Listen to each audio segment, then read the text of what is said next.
It is 7 p.m. Let me call to order the meeting of the Merrimack Planning Board for Tuesday, September 17th, 2019.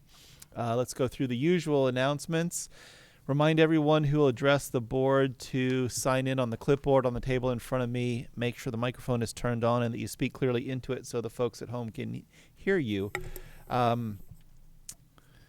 Let's see, and also please identify yourself for the record so the folks that are taking the minutes can identify who you are. Let me appoint Nelson into a voting position in for Dan's position.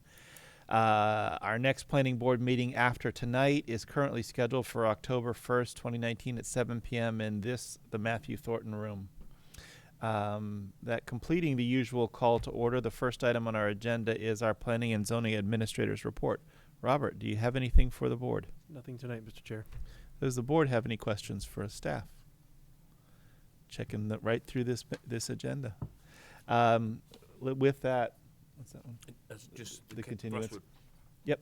So with that, I'm going to take an agenda item out of order to deal with it because we have a request for a continuance on our agenda, and I don't want to have people have to wait around all night just to find out that it's been continued. So item number 7 we will address now. It is Crosswoods Path 3 LLC as the applicant and DW Development LLC as the owner.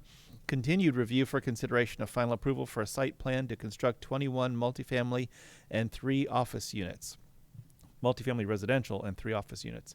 The parcels located at 747 Daniel Webster Highway in the I-1 Industrial Aquifer Conservation and Planned Residential Development Overlay District, Tax Map 7E, Lot 46-54, Case Planning Board 2019-23, and the item is continued from our July 16th and August 20th Planning Board meetings.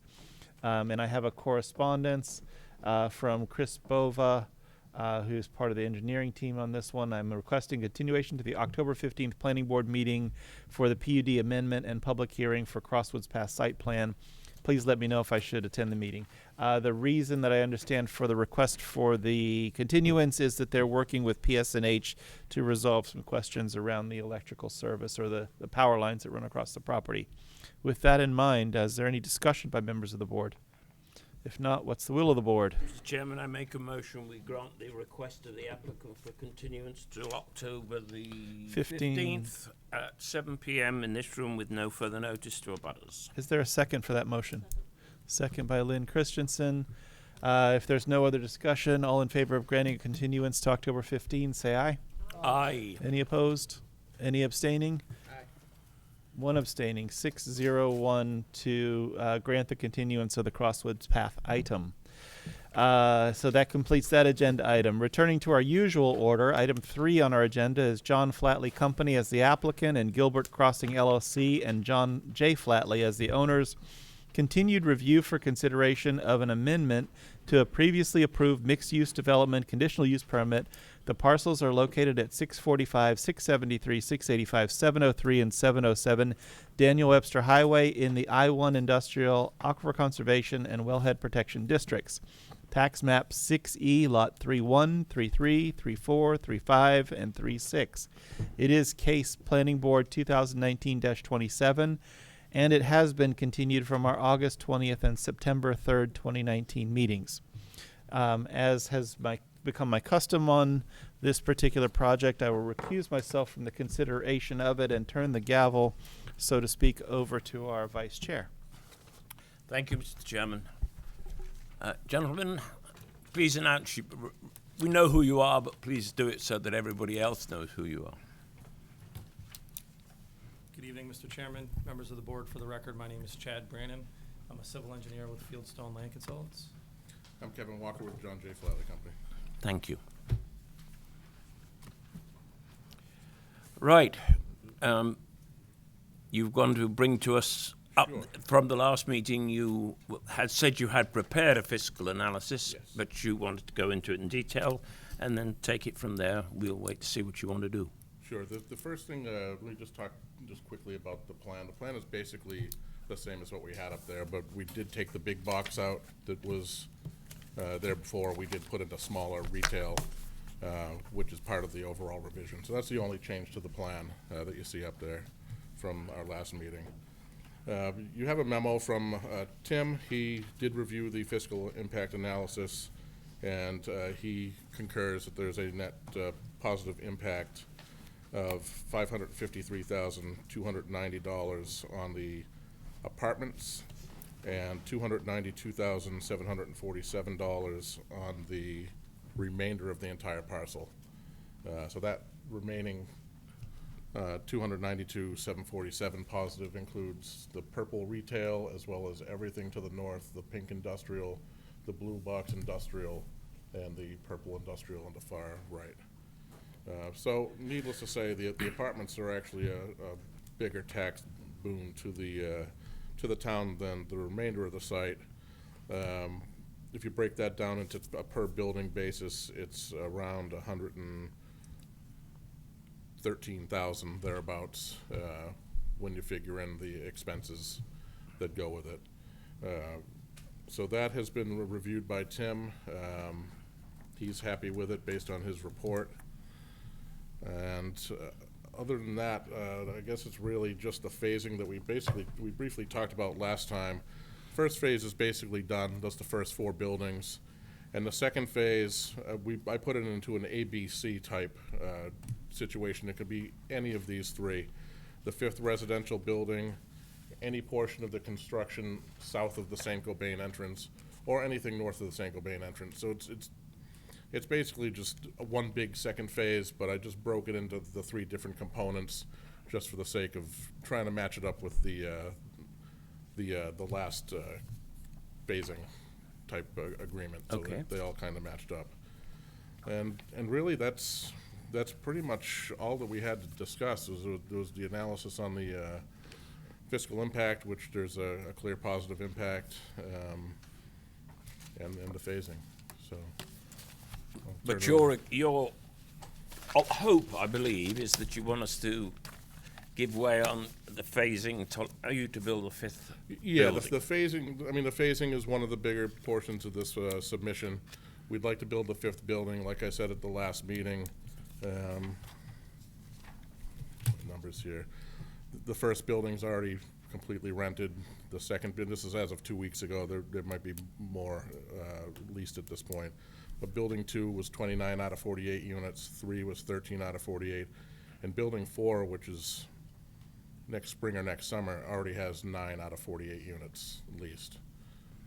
So we forecast, and we're very confident in the fact that those 4 buildings are going to be filled. We probably will not start, if the board allows us, we probably won't start the 5th building until the spring, just to avoid the winter condition situation and whatnot. We may start maybe getting some trees cut, we may not, I don't know. But as far as any site work out there, basically all the site work is done, except for the tree removal. The utilities are already stubbed for the 5th building, and the pavement's there. The garage is already up for the 5th building, just because it was integral to the construction of the entire site. So we put that up while we were doing the construction of the other 4. So we forecast this to be fully leased up probably before the 5th building would be ready to open if we were to start in the spring. And Okay. that's why we're requesting what we are. Combined with the fact that the fiscal impact to the town is obviously a lot more than it would be for another portion of the site. Okay, that's what I would throw the matter. Robert, if you've got any comments first, then okay, I'll throw it over to my colleagues. What's your views, or what are your opinions? What questions have you of the applicant? Go on, Nelson. Please start. First, I'd like to make some comments on. Thank you. First off, I'd like to make some comments regarding the fiscal impact analysis. I find this to be a very weak justification.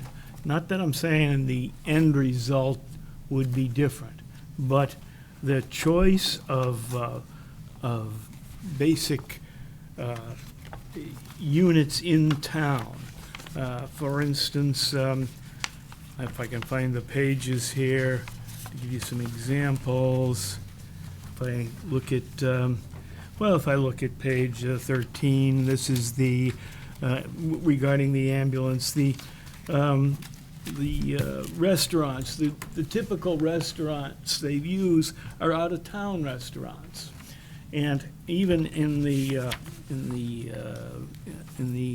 table 5, the fire calls, again, both restaurants are out of town, and several other things are like that. For the retail, the basis of a residential, the bases they used, they've got 1, 2, 3, 4. They use 1 unit from Merrimack, that's Bowers Landing, and the rest are in Bedford, Nashua, and Somersworth. I'm not happy with this fiscal analysis at all. I think it makes one suspicious as to why they would pick units out of town when there are plenty in town that would seem to me to be more exemplary. On table 4, average calls for the police, again, the restaurants selected at TGI Fridays and the Longhorn. Those are examples. The other thing is I'm not clear on some of these tables. If I look at table 4, they refer to units, and I'm not sure what the basis is for their for the retail units. Looks like square footage is used as the basis, and then using that as a basis. So I want to express my displeasure with this fiscal analysis. And it got I mean, with all due respect, the staff checked it, and they check it for for the arithmetic, I think, and found that the arithmetic's right. But the basis for these conclusions is questionable in my mind. I want to put that on the table if anybody wants. I don't know if you want to comment on it, Kevin, but that's. Sure, I can throw my 2 cents in on it. I mean, what he does is he takes developments that are similar to what's being built. So the apartments, for instance, there aren't any large rental apartment type areas, specifically in Merrimack. And he took some from other towns that are similar. And honestly, the other towns, such as Nashua, will typically give a higher, in this particular case, a police or fire call rate. So. Would they? I don't know that. Okay. Well, it's more of a city type setting, so the odds are it would. But as it turns out, and this is where you really need to look, is the average call per unit, and you can see that Merrimack was 064 and Nashua was 057. Bedford was 064. There was another one at Nashua that was low at 03, and the average came out to 05. So, and if we took the high and said 064, we'd be looking at 14 projected calls instead of 12. It's kind of a, he takes a best average based on the type of construction that's being done out there, and that's how he goes about coming up with his numbers. Now, if it's something you'd like to I mean, the retail is primarily the Merrimack area. The sit-down restaurant, he took that based on the size of the restaurant. Now, we have an 8,000 square foot restaurant shown. The bigger ones that he took here are from Amherst at about 5,500 to 6,000 square feet. There aren't many 8,000 square foot restaurants. Well, for the on table, I don't know, it's not marked here, page 7, the table, they used the Homestead and Common Man for their restaurants. But then, when they go back into the other tables, they use restaurants from. I would have thought the Homestead was a pretty good restaurant to use. No? Pardon? Are you complaining that they use the Homestead? No, they used the Homestead in one table, and they used TGI Friday in another. So I'm pretty sure I'm correct when I say this. On the table on page 7, I believe that those are all Merrimack areas with the exception of one. And he used that so we could derive his tax, his his total value of the site and the taxes for the site. And that's the difference. Yeah, well, maybe, it just, I guess for instance, if he took one of these other apartment units, and maybe he did include them. Yeah, he did, he included both of those. Hampshire Green, Bowers Landing. I don't see Hampshire Green. I mean, I could have them toss in Hampshire Green in this analysis.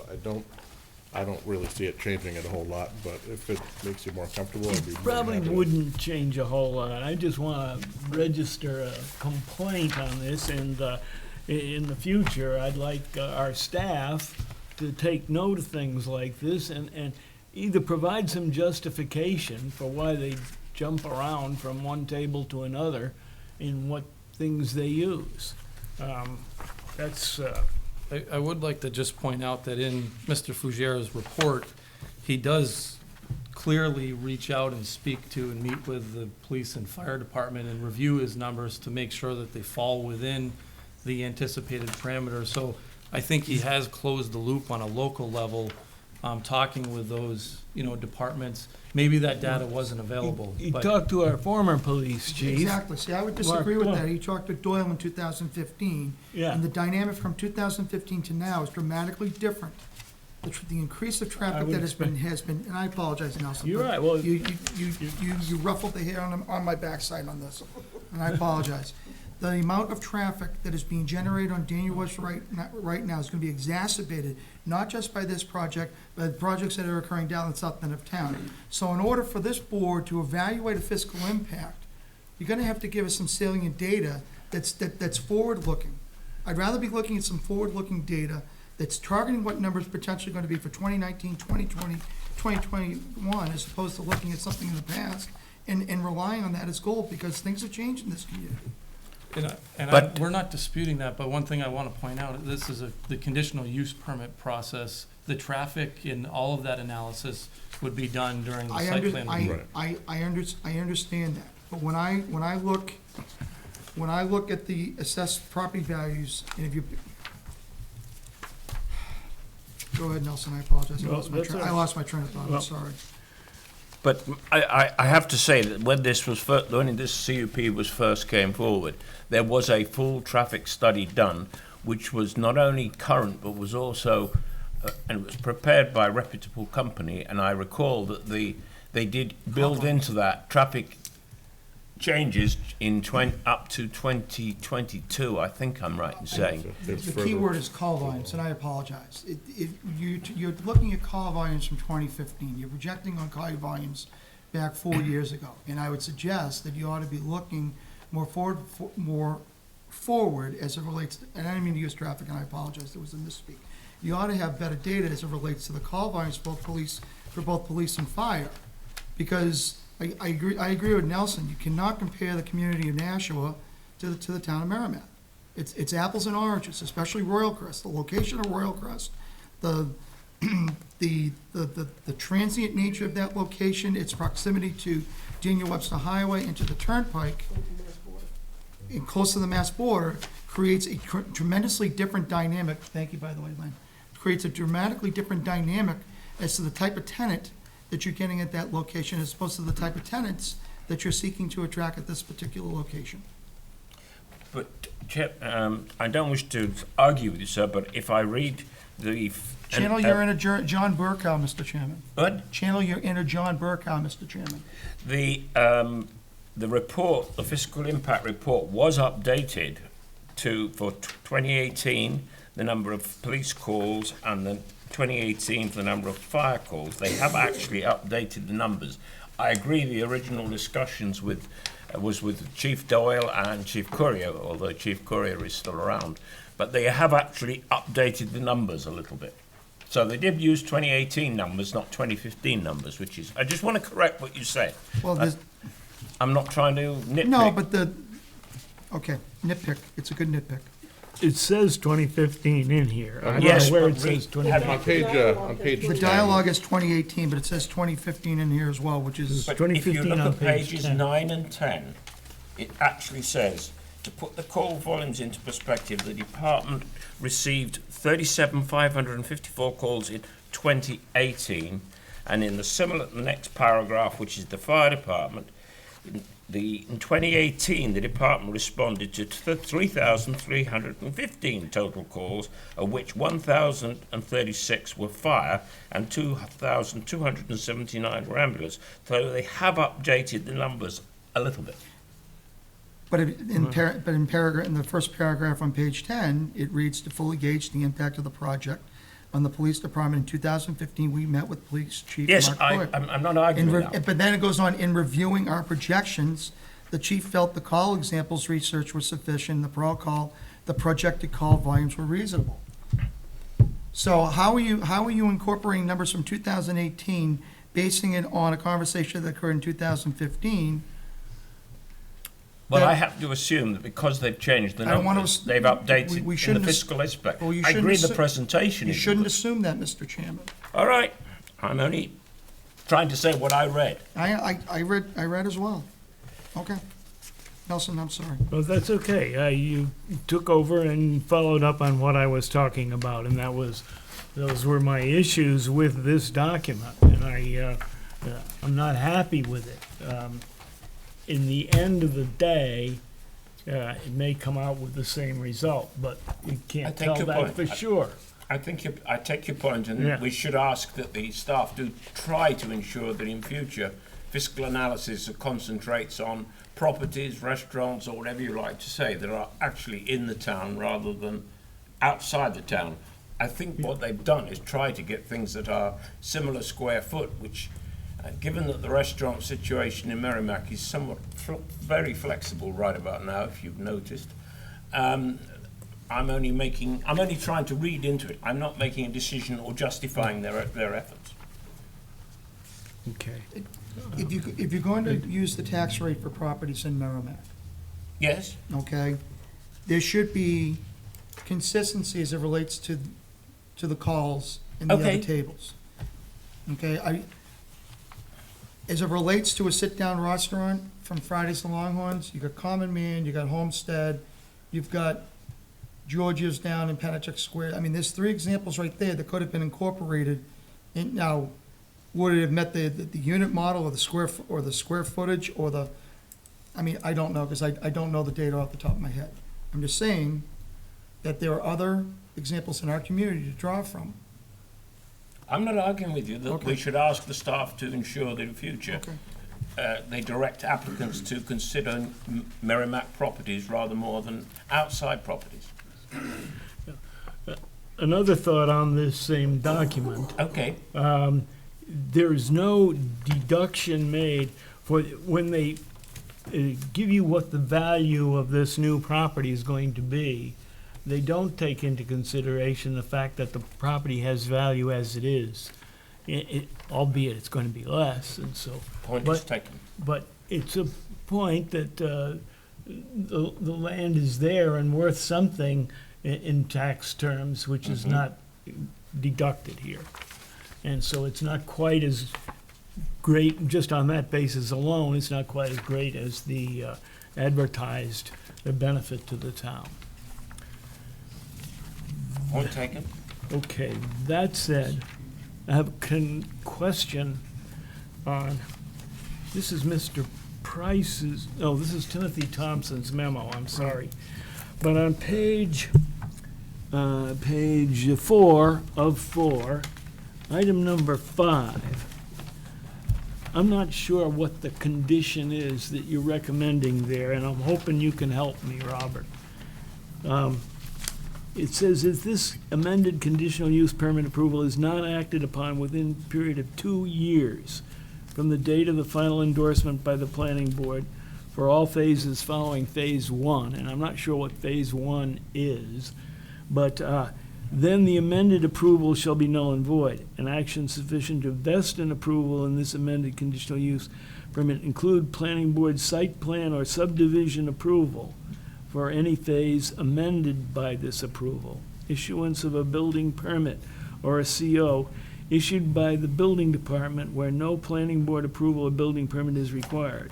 However, should any subsequent site plan or subdivision approval or building permit expire unused after the inclusion of the 2-year validity period provided for herein, the amended conditional use permit granted as a precondition to said site plan or subdivision approval or permit shall become null and void.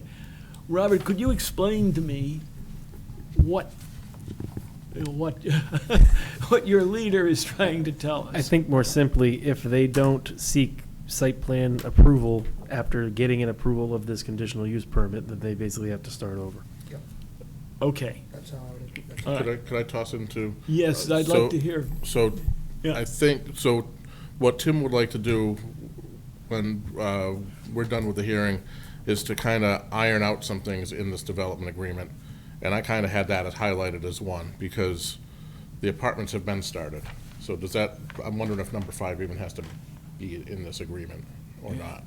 He may think you've already started, so let's just get rid of number 5. Can you define phase one? Phase 1 is the first 4 apartment buildings. Four. Which are okay. all up, basically, Yeah, up Okay. under construction. yeah. What's phase 2? Phase 2 would be anything else on the site. The 5th apartment building, it could be anything in the retail area, it could be anything left on the plan. Kevin, is there anything beyond phase 2? No. But the important part about, if phase 2 is the 5th building, we wouldn't have to come back to the town for site plan approval, because we already obtained that approval with the original site Right. plan. So if phase 2 is that 5th building, that should, I think the conditional use permit should be vested. What Mr. Walker may be inferring is that the conditional use permit should be vested because it was approved and we already acted on a site plan approval for the residential development. We're here amending the conditional use permit, but we don't think that should start the vesting period over again. It kind of implies in 5 that if we get an amended conditional use permit, then we need to file another site plan within a certain time frame. Would that be correct? For anything following phase 1. So basically, I think the 5th building is independent of what's going on here. He's basically calling out a site plan for any of the remaining part of the site. That's not what he said. Well, Right. Well, it specifies in here that if the CUP is not acted upon within 2 years of the date of final endorsement for all phases following phase 1. So, to me, as Chad said, the 5th building was part of the original site plan, so he's looking for something of any of the remaining part of the site to be built. But he's calling that 5th building part of phase 2. correct. Right. Well, we can't technically build it yet, so it's ultimately phase 2 by default because of the original approval. But that's not what But that's where, Robert's. and that's where we're Okay, here tonight. So the way I don't know. this reads, I'll try to, I know it's probably way too long of a paragraph to be able to absorb all at once, because it's almost too much for me. In short, it says, include planning board, site plan or subdivision approval, issuance of a building permit, or a certificate of occupancy issued by the building department, where no planning board approval or a building permit is required. So, in the case of the 5th building, this is saying that we would need to pull a building permit within 2 years, and this is good. If it would be for the 5th building. Otherwise, we would need to come in for something else, somewhere else on that plan, and get a site plan approval. Okay, I understand what you said. That's how That's what this is I intended trying that to to be. And Tim may whittle this down, or we both may whittle this down, so it makes a little more sense. Yeah. Well, Come on, Bill. if that's what it means, I'm okay with it, but I just, In the original phase 1, because I was not sitting here, I was not a part of the original discussions on phase 1, so please educate me. The 5th building is the last building It's on the left. on the left. It's the right as you go in. yeah, it's but part of this the building- apartment house. Oh, we're talking that building. Yeah. They've only built 4 of the 5 that were originally. Okay, yeah, so I see that as part of phase 1. Okay, for some reason I was confusing with another building that's a part of phase. The fifth building is not part So of phase one was the first four brown, long brown buildings. Yeah. Okay. And the little clubhouse that's towards the top, the brown clubhouse. Okay, so you're saying that projected fifth building was not a part of phase one? That was not a part of phase one. That's right. correct. Okay, that's fair game as far as I'm concerned. And just, and it'll, may come up, it may not come up, but that parking area behind Building 5 that's shown there, that is, if needs to be built, that was the approval by the planning board, because we have enough parking spaces for the site, and if we needed some overflow, we'd put that parking in. So But- that's odd, you got approval for parking, but you didn't get approval for the building. Well, when we did the site plan approval, we got approval for all of the Buildings. residential buildings. But part of the conditional use permit was that we could only build 4 buildings. And after the 4th building, we had to build a commercial element. Since then, the board has considered on other projects the fiscal impact. If you can show that there's a fiscal benefit to building the residential, that you've allowed the residential to be entirely built in phase one. Because we're having so much success, or the Flatley Company's having so much success in renting these units out, we think it makes sense to complete this in its entirety so that the residents of this, community can not live in a construction zone for a number of years. Okay.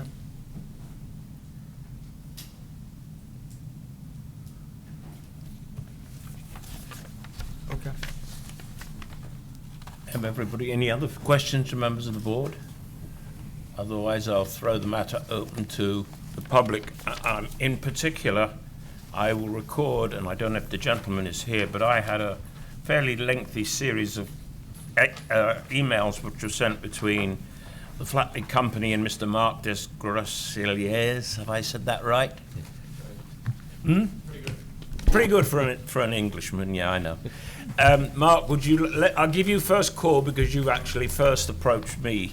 I'm not going to read all this lot. You don't want me to read it into the records, I can assure you. But I have it, and it will go into the files, Mark. Great, perfect.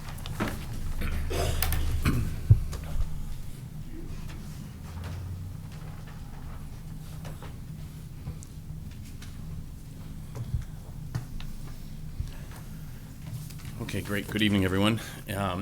Just quote your name and the location. Yes, my name's Mark DeGrosselier. I'm property owner of 12 Lantern Lane, which is a single-family residence which abuts directly the Flatley property here. So our backyard is a direct abutter to the development.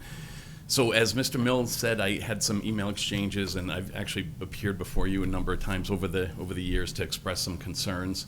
Recently, I had some email exchanges with Kevin Walker of Flatley to talk a little bit more in depth about some of my concerns, and in particular, that relate to this 5th residential building. And so as things turn out, much to my chagrin, as I've expressed some concerns over the years, the one piece of this development that has the greatest impact in terms of proximity to any of the abutters happens to be this 5th residential building on our property here. So what I will say is Kevin's been very willing to work with us and has made some comments that I think will help the situation, but I just wanted to appear before you just to express my concerns. So in terms, I guess the biggest concern I have is what we can do to maximize the size and effectiveness of whatever buffer we can create and have here. And one thing Kevin had touched on in his comments was some tree cutting. So one of the first things is as soon as, the day after you give them approval to proceed with the 5th building, I'm sure they're going to be out cutting trees. And as I've seen, I'm sure you've seen many developments in the past where, and we just had one down towards Dunkin' Donuts and that type of thing in the middle part of town where it strip mined. I mean, all of the trees gone in a matter of hours, and I would hate. I mean, I would be really, really upset if that happened here, because that is going to be the one thing that would have the greatest impact in terms of us being able to enjoy our backyard. Instead of seeing a gigantic apartment building in our backyard, we'll at least have a little bit of nature still there that would help. So that was one thing, and Kevin has talked a little bit about what they can do to retain as much of that as we can, which is helpful. The other thing that he touched on as well was the parking lot that was identified, I think, in an earlier iteration of the site map, and I don't know if I have the latest version of the site map, but Kevin mentioned that there's no need for that parking in the back of the building, or what was shown in the back of the building, and that we could, one, either remove that from the plan or just not do that, but I just want to make sure that was at least discussed, because if that is in fact needed, or they needed to move forward and build that, that right there would wipe out a big chunk of what would be available to keep as a buffer in terms of wooded area and that type of thing. So if we can do without that, that would be great. And then the other element of what was in a prior iteration of the plan was there was a walking trail that proceeded very close to our property line on Lantern Lane. And I think Kevin mentioned there's probably an option where we can divert that walking trail to be more towards the front of the building instead of the back, which would be obviously another opportunity to leave the wooded area, intact a little bit more. So those are my primary concerns. I mean, Kevin and I in the email exchange, we talked about if there, and again, I'm over my skis here. You guys are much more capable in determining what techniques would be best to, accentuate or improve the impact of a buffer zone. But, I don't know if there's berm that can be put in place, or fencing or plantings, but, whatever can be done to consider our concerns as long-term abutters and long-term residents of this town, we would certainly appreciate. Well, I did check when I got your note. I did go back to the original documentation, and the parking lot behind Building 5 was always posted as only being constructed if they found they needed that parking space. And from the conversations, which there's about 4 or 5 pages of it, it would appear that Kevin seems to think they don't need that parking space, so that will help you, I guess. Yes, I think so. All right, but we'll obviously let Kevin respond to your comments after you sat down, and in case there's any other member of the public, we'll let them have their choice and giving us some benefit of their opinions. Great, thank you. Kevin, let anybody else from the public come and say what they want, and then you can take all the questions, all the concerns in one go. Shall I sign this?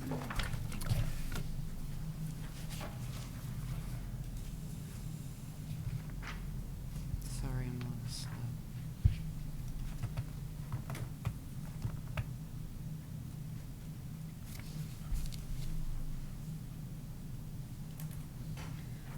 Catherine Hodge, 44 Belmont Drive here in Merrimack. Could you pull the microphone very close to you, because your voice is quite quiet, and we want the people at home to have the benefit for what you say. Catherine Hodge, 44 Belmont Drive here in Merrimack. I'm going to speak to the environmental issues with the continuing of this program. We had a lot of environmental issues when they first started doing the apartment buildings. There have been testing that were asked for when Leanne Atwell was still at DES. Apparently she's not there anymore. Somebody else has been taking over her position. Last year, July 13th of 2018, Leanne had sent a letter to Kevin Walker saying that they recommended collecting soil and groundwater data to understand the site conditions, and we still have no results back for that. I spoke to Clark today, and I asked him for specific reports dating back to some of the Flatley property. He doesn't have them. He's looking for them. And Who doesn't have them? Clark. DES, Mr. Chairman. DES. Oh, dear. Clark from DES. I'm sorry, that they've been sending reports. I haven't. Okay, well, we don't have the reports. We all do, and we've read them. The public doesn't have the Point of order, reports. Mr. Chairman, she's referring to reports that are issued by DES as it relates to environmental issues that are going on in Merrimack, which is separate from this, potentially Oh. separate from this particular All case. right, Am I wrong, okay. am I wrong, Robert? Nope, not at all. So the report, respectfully, Ms. Hodge. Okay. The report that she's alluded to is not something that would normally be a part of our planning board packet. Okay. Okay? But, Yeah, I'm most talking- people have seen all the DES reports on the whole site. Yes. And you particularly have, because I know you've been very concerned with it in I the have town council. been immersed. Yes, that's a good word. Immersed. If you have any of the current ones from, No, I do not. okay, because I spoke with Clark today, and I asked him specifically for parcel 60, lot 3, lot 4, lot 5, lot 6, and lot 7, Clark doesn't have any soil reports or any water reports. He's looking for them, and when he finds them, or whenever Mr. March or the other new employee get back from their vacations, he's going to try and get them to locate them and send them out to us. Aside from the soil, we had the problems when Flatleaf first started developing. One of the major things they were told was not to take the soil off the property. We had physical evidence, we had physical proof, we knew exactly where they were taking soil from, we knew exactly where they were dumping it, and I don't want to see that happen again. We had pictures, we had proof, and it was just pushed off to the side. We don't know how it got pushed off to the side or why it did, but it did. Another concern of ours was with the digging. There was a lot of dust flowing up that affects the residents, it affects the businesses across the street, it affects the people to the side, like on Lantern Lane, like the other gentleman spoke about. It affects a lot of people, and with them doing such a big development as this is coming up, it's going to be even worse. When they were originally doing the apartments, they were asked to do a groundwater management plan.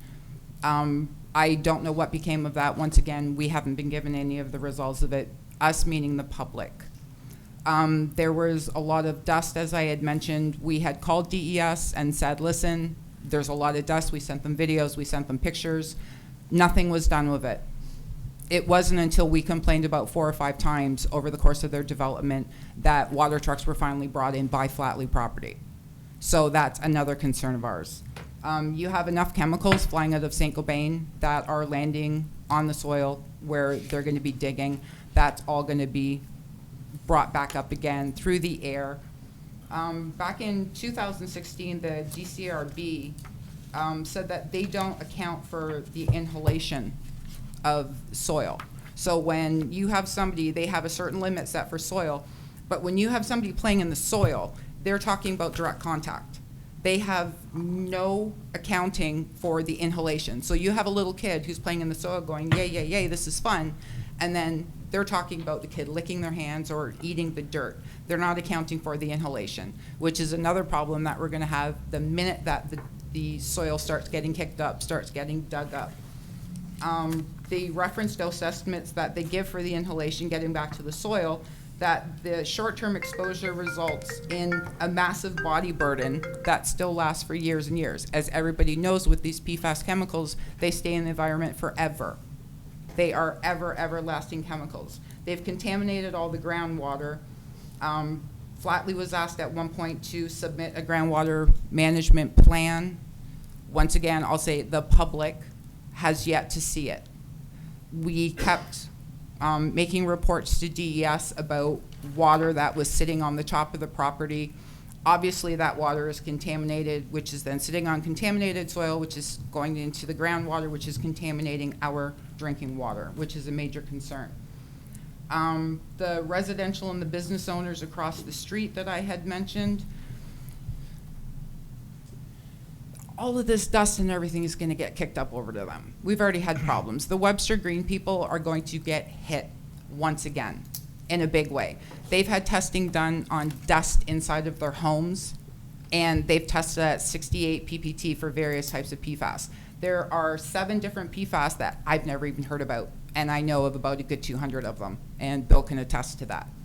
There's so much stuff that is going on right now that if all of this is allowed to be built, it's going to further contaminate us. And as much as I respect Flatley and Mr. Walker and everybody else, they cannot guarantee that this is not going to further affect everybody's health, because it is. It's going to be a continual. And they were also told for this one, that for the apartment buildings, I mean, that they were to minimize the potential for exacerbation or expansion of the currently identified environmental impacts. Are they going to be doing that for this? No. The only way that they can do that is not to build. Don't put shovel to soil, don't build. That's the only way that you're going to save us from any environmental impacts. The people from Webster Green that I had mentioned before, they were told not to dig in their dirt. They were told not to grow vegetables. By whom? By DES. Okay. They were told not to dig in their dirt. They were told not to dig in their vegetables. So you have a small area of condos or apartments, whatever you choose to call them. Now you're bringing in like all this retail space, you're bringing in all the bulldozers, you're bringing in all this heavy equipment, you're gonna be making a big mess, you're gonna be kicking the dust up, you're gonna be moving the soil. Where are they gonna be putting all the trees that they're cutting down? You can take the trunks out and you can take the top part of the trees out. You can't take the roots out because they have contaminated soil on them. You're not allowed to remove any soil from any of the properties as per DES. So what are they gonna do with those? Obviously, they're gonna have to be digging a lot. Where are they gonna put all the contaminated soil? We don't know. The other thing that we were talking about before was the dust control for the air particles. The PFAS, when it was distributed in the soil, will travel into the air and will again pose a health risk.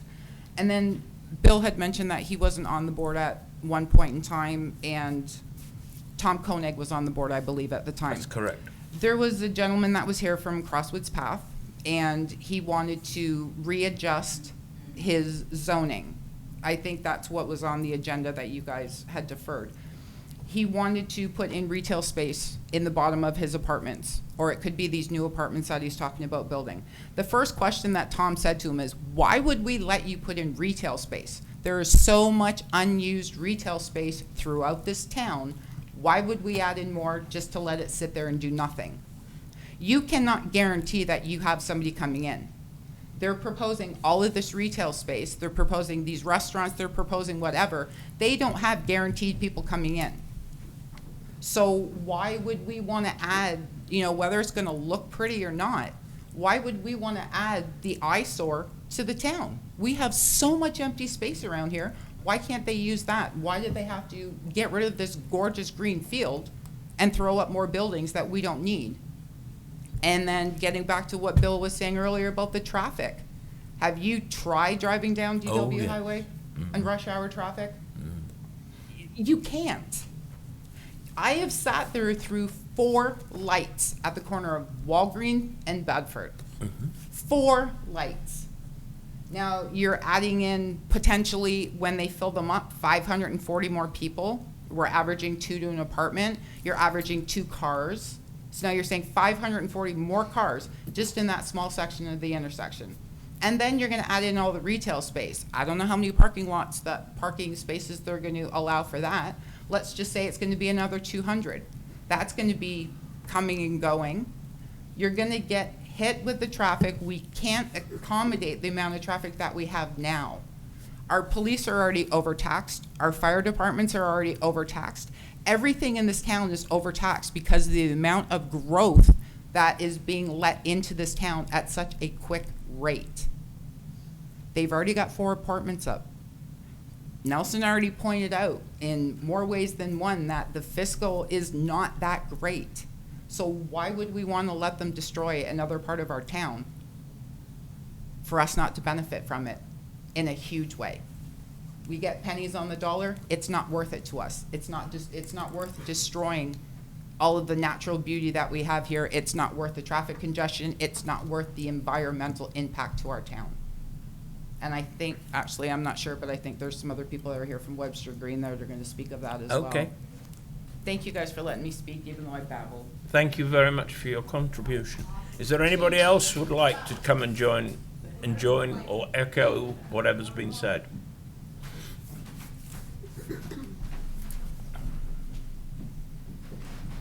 Welcome back, ladies. We recognise you from before, but please continue to give us your names for the record.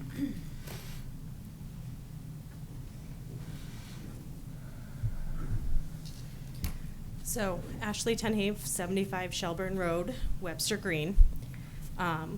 As the 2 previous speakers before me have said, the impact on continuing with this property is huge for our area of town.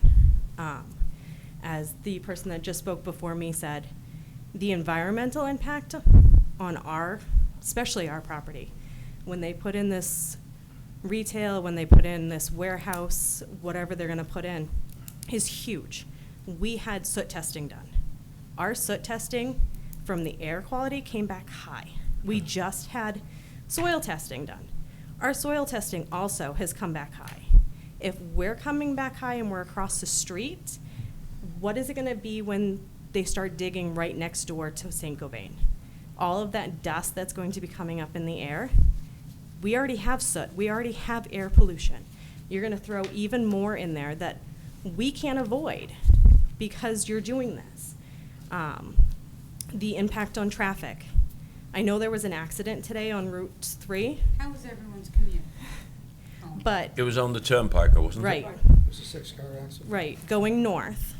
My commute from exit 13 heading south today was longer than my commute on 101 in Bedford through the construction to get home. You cannot continue to sustain this type of traffic. I should not be taking 20 minutes to get from exit 13 to my Webster Green when it's taking me less time to get through the construction zone on 101. I understand that a traffic study is going to be done when all of this goes through and all of that, but what I'm asking you guys is please educate yourself with our end of town. I'm asking you to educate where they're putting in these openings for all of this warehouse retail. Educate on how it's going to affect any one of us, especially my part, Webster Green. I mean, we can't get out of our road. We are trapped. We are prisoners in our small little community every night and every morning. This is not fair. And I understand that this was all approved, you know, back in whatever year. That was well before this St. Gobain thing went through. Before the PFAS thing Yes. became known, is Yes. what you mean, yes. So I traffic study honestly was think 2015. that this planning board needs to take another look, needs to educate themselves, and needs to actually think about the impact that this is causing to the community, to the abutters. You are getting more and more abutters every meeting coming, saying that they have concerns about this property, about this environmental, about the traffic. That is my thing. Please educate yourselves with our end of town and with what we're going through. Thank you. Do you want us to add to it? Please feel free. I don't know if I can follow these ladies. You guys are awesome. Your name, please, for the record. All right, sorry. Katie Poirier, Webster Green as well. I just don't understand how we can, this is your authority as the planning board to develop this town in a way that is harmonious to all. How is allowing this good practice or showing that this town is backing up this project when it's contaminating or potentially adding contamination? I mean, we have the soil samples that we begged for that are showing high levels. I email Kathy Breen at least weekly or every other week about the smell and about the soot that's coming on my windowsills all the time. And then you're gonna go across the street and play in the dirt? Come on. Their construction trucks are leaving the property without cleaning off the trucks. And I know this. There are construction companies that don't clean their trucks and tracking this stuff off. We are not at our property allowed to remove the trunks of trees. We have all these stumps. We have homeowners going, what do I do with this stump? I don't know. Pinterest it, make it pretty, because we can't do it. We can't do anything because everything is contaminated. But you're gonna say, oh, it's okay, you guys can do this. They can do it. Why? It's just, I don't want to go there, but I mean, I feel like we're gonna have to, I'm not trying to make enemies, guys. I'm just really concerned that you guys allow this. I mean, I don't see the fiscal benefit. It really is not helping us. Fair Is this the same, Robert? Hi. Well, Is this the same one, that I saw the other day? Or a couple When you weeks ago? came in, no, this is an updated version, because the other one that I gave you still had the big box shown on it.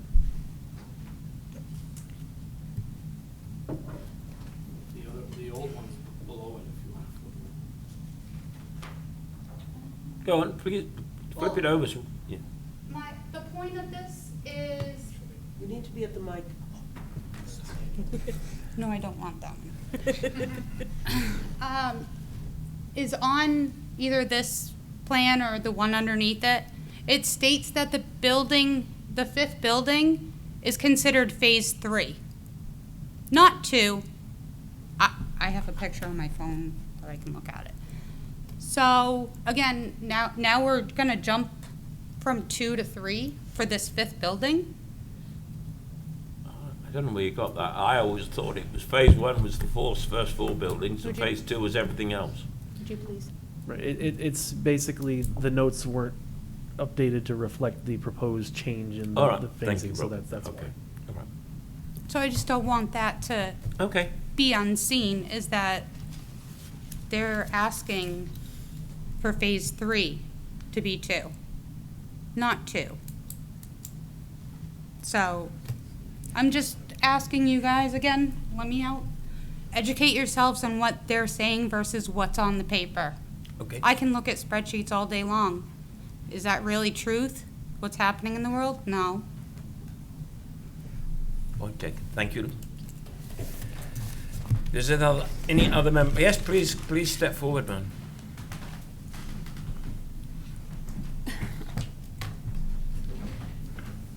Let's see if you can hear me. Hi, my name is Gail Shaw, and I live at 10 Templeton Court here in town. Can you please sign in?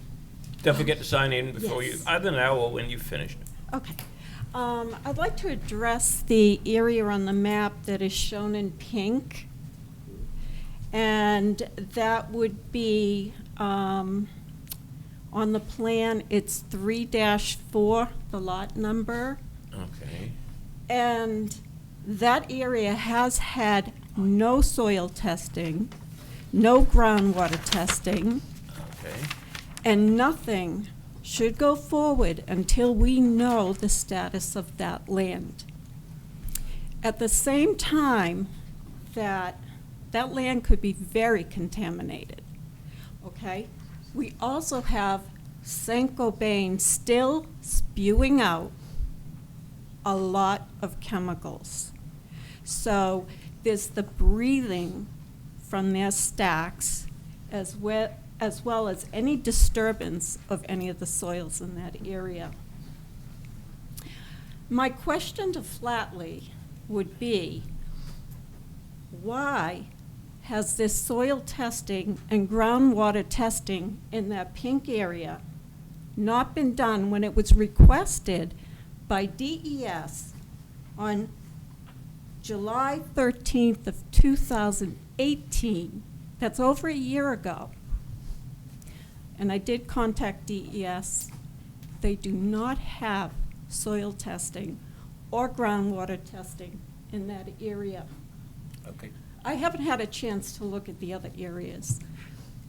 But it's important that we don't allow anything to proceed until we know what the results of those tests are. Right. Okay? Thank you. Thank you. Anybody else from the public want to say anything? If not, then I'll close the public hearing and invite Kevin and Chad come forward and let's give us your thoughts, your comments, and we'll then try and decide what we're going to do. Are we allowed to rebut them?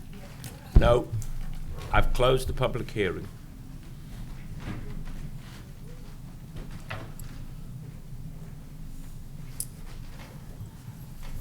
I'll let Chad address most of this. I just want to quickly address DES. I spoke with Clark Frise from DES today.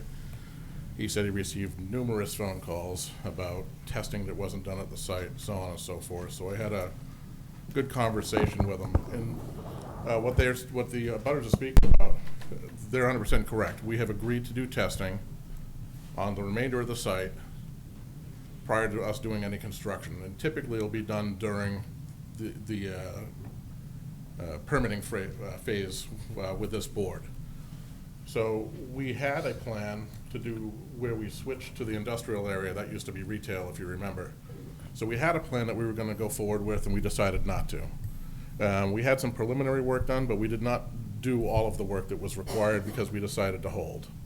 So that's why that wasn't done. I told Clark from DES, and I'll tell the board and everybody else here, we're fully committed to doing the testing, submitting the testing, and getting the okay from DES before breaking ground on anything else out there. Can I ask the question then? Sure. Are you saying that for the 4 apartment blocks that you've done, that testing, both soil and water, was done? The entire apartment section, the entire 5-building section, all of the required testing done for that was completed, including the groundwater management plan. We had, I think it was, we finished excavating out there, over a year ago, but it was either weekly or bi-weekly reports from our consultant, GZA, doing site inspections and so on. And these were filed with DES? They were all filed with DES. Clark has all of it. He acknowledges he has all of it. DES was on site more than just a couple times with the complaints of dust, and they did not ask us to do anything more remedial than what we had already been doing, which was watering. Now, at the beginning of the process, we weren't watering as much as it needed to be done. So we increased our water application. And DES overall was pleased with it. It was towards maybe 85, 90% through the construction process. It was another call about a lot of dust and so on. DES was right out there. We were right out there. DES walked the site, went through all the neighborhoods, and they didn't have any issue with what we were doing. So we were keeping up with the dust as best we could. We did have a water truck out there. But I guess my point of this whole thing is, as far as DES goes, we're in full compliance with him. I confirmed with him today, Clark Frise, that he's okay with everything.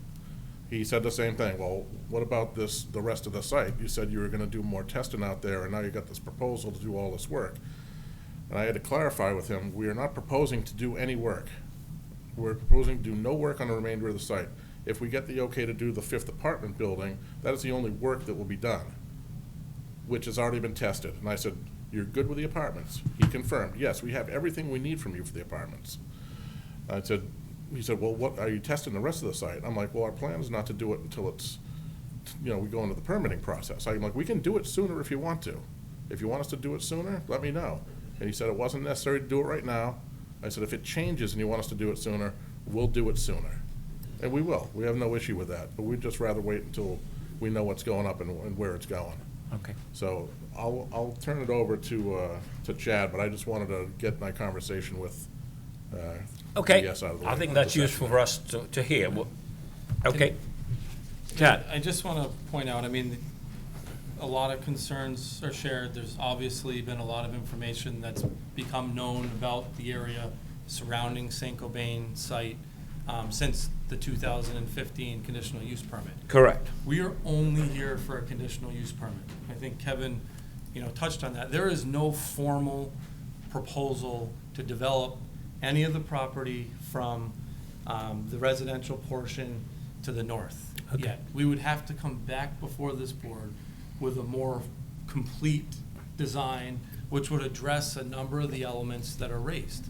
The town just adopted new regulations that would ultimately impact the traffic analysis. So we're gonna have to do that study all over again. So I feel like, a lot of the testimony that was just shared is really design, site plan related testimony that would be addressed with the site plan that comes forward with any component of this project. Okay.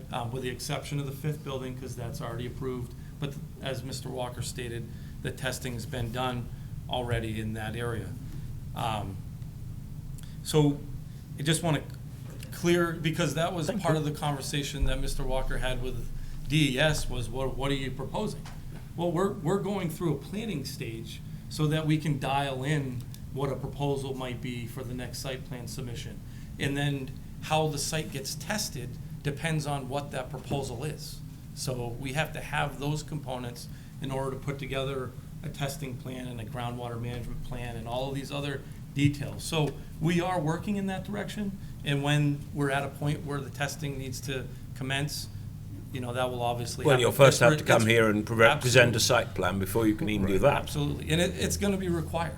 I mean, there is a open dialogue with DES right now on a number of levels as it relates to work in this site. Okay. We report to DES weekly. Our office does.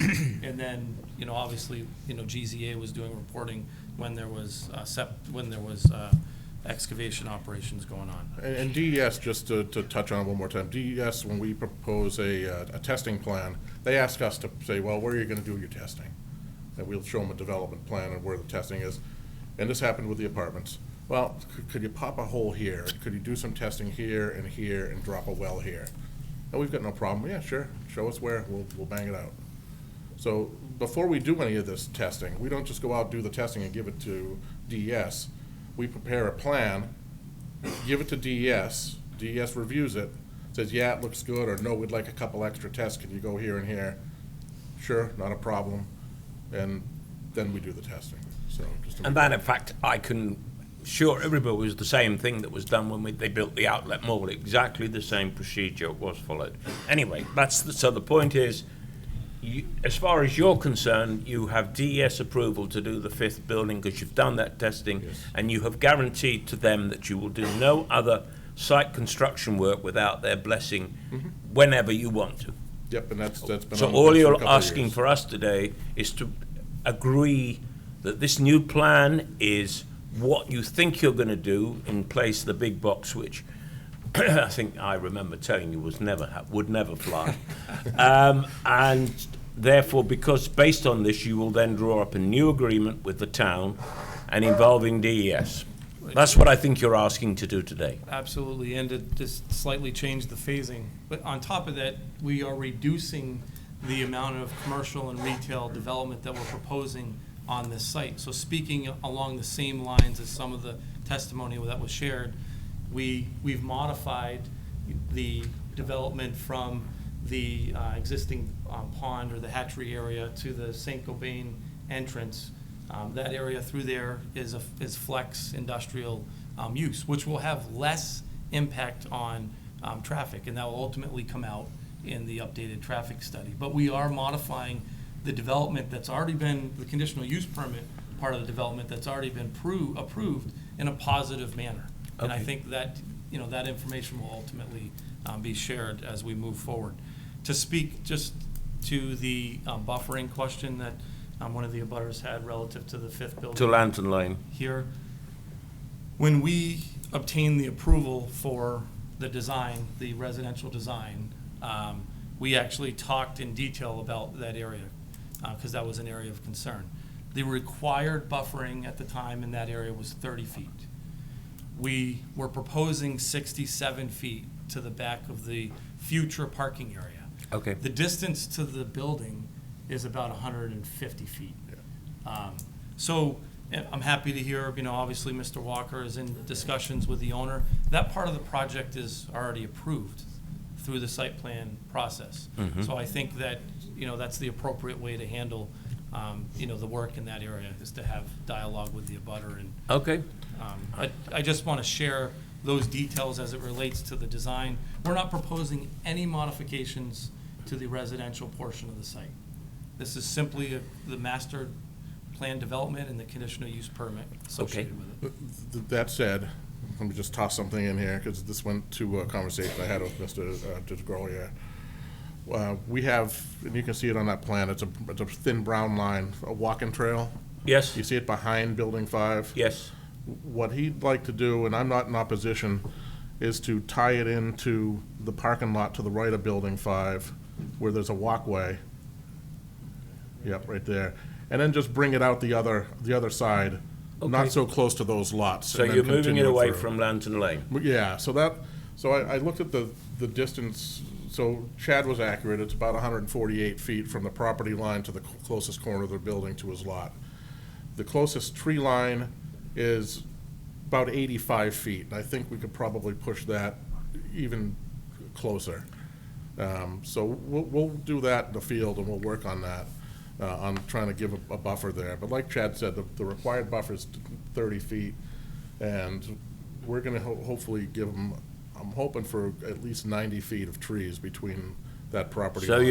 you're assuring Mark, who's the abutter, that you aren't actually going to cut down any trees that will... That's what I told him. And he just waved his hand at me, so okay.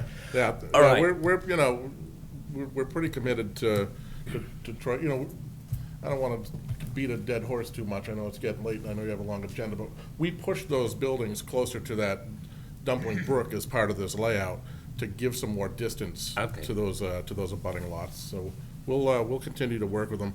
I guess just one question that maybe I'd rather ask it now. Would we need to come back in to the board to relocate that walkway?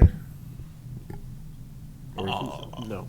I wouldn't have thought so. It If seems to me anything, that's Just yeah. you No, guys- I wouldn't say just we If wrote anything, that. administrative approval, but Okay, it probably alright. can count as a field change for something Thank that you. minor. So, if I can sum up, what it seems to me, there's two things that this board has to discuss this evening. One is, do we accept this revised plan to the point that you can draw up a new CUP arrangement between yourselves and the town? The second question is, are we going to allow you to build Building 5? Those, I think, are the two questions, and I don't want to take them together, I want to take them separately. Does anybody disagree with me on the board? Okay, so those are the two questions. I don't care which order you bring them forward, but I'm listening. Can I ask a, Please do. thank you, Mr. Chairman, I appreciate it. To Robert, excuse me. The ordinance as it relates to the cup is very specific and does not drag in ancillary concerns from the state, like environmental concerns, traffic concerns. It's strictly, here's an application, we want to change it from application A to application B. Correct. Correct. And that is the limit, that's the limit of the scope of the CUP. Correct. Okay. And that's the jurisdiction of the board tonight. Yes. Okay, thank you. To Chad, there was, do you have a copy of an email or a correspondence with DES that states that DES was, for the lack of a better word, kosher with the environmental work that was done as it relates to the parking lot and proposed Building 5? I do not have a letter myself Okay, so stating that, but maybe, So this testimony that you presented tonight was anecdotal based on a phone conversation that you folks had with either Clark Frazee at DES or a representative of DES, is that correct?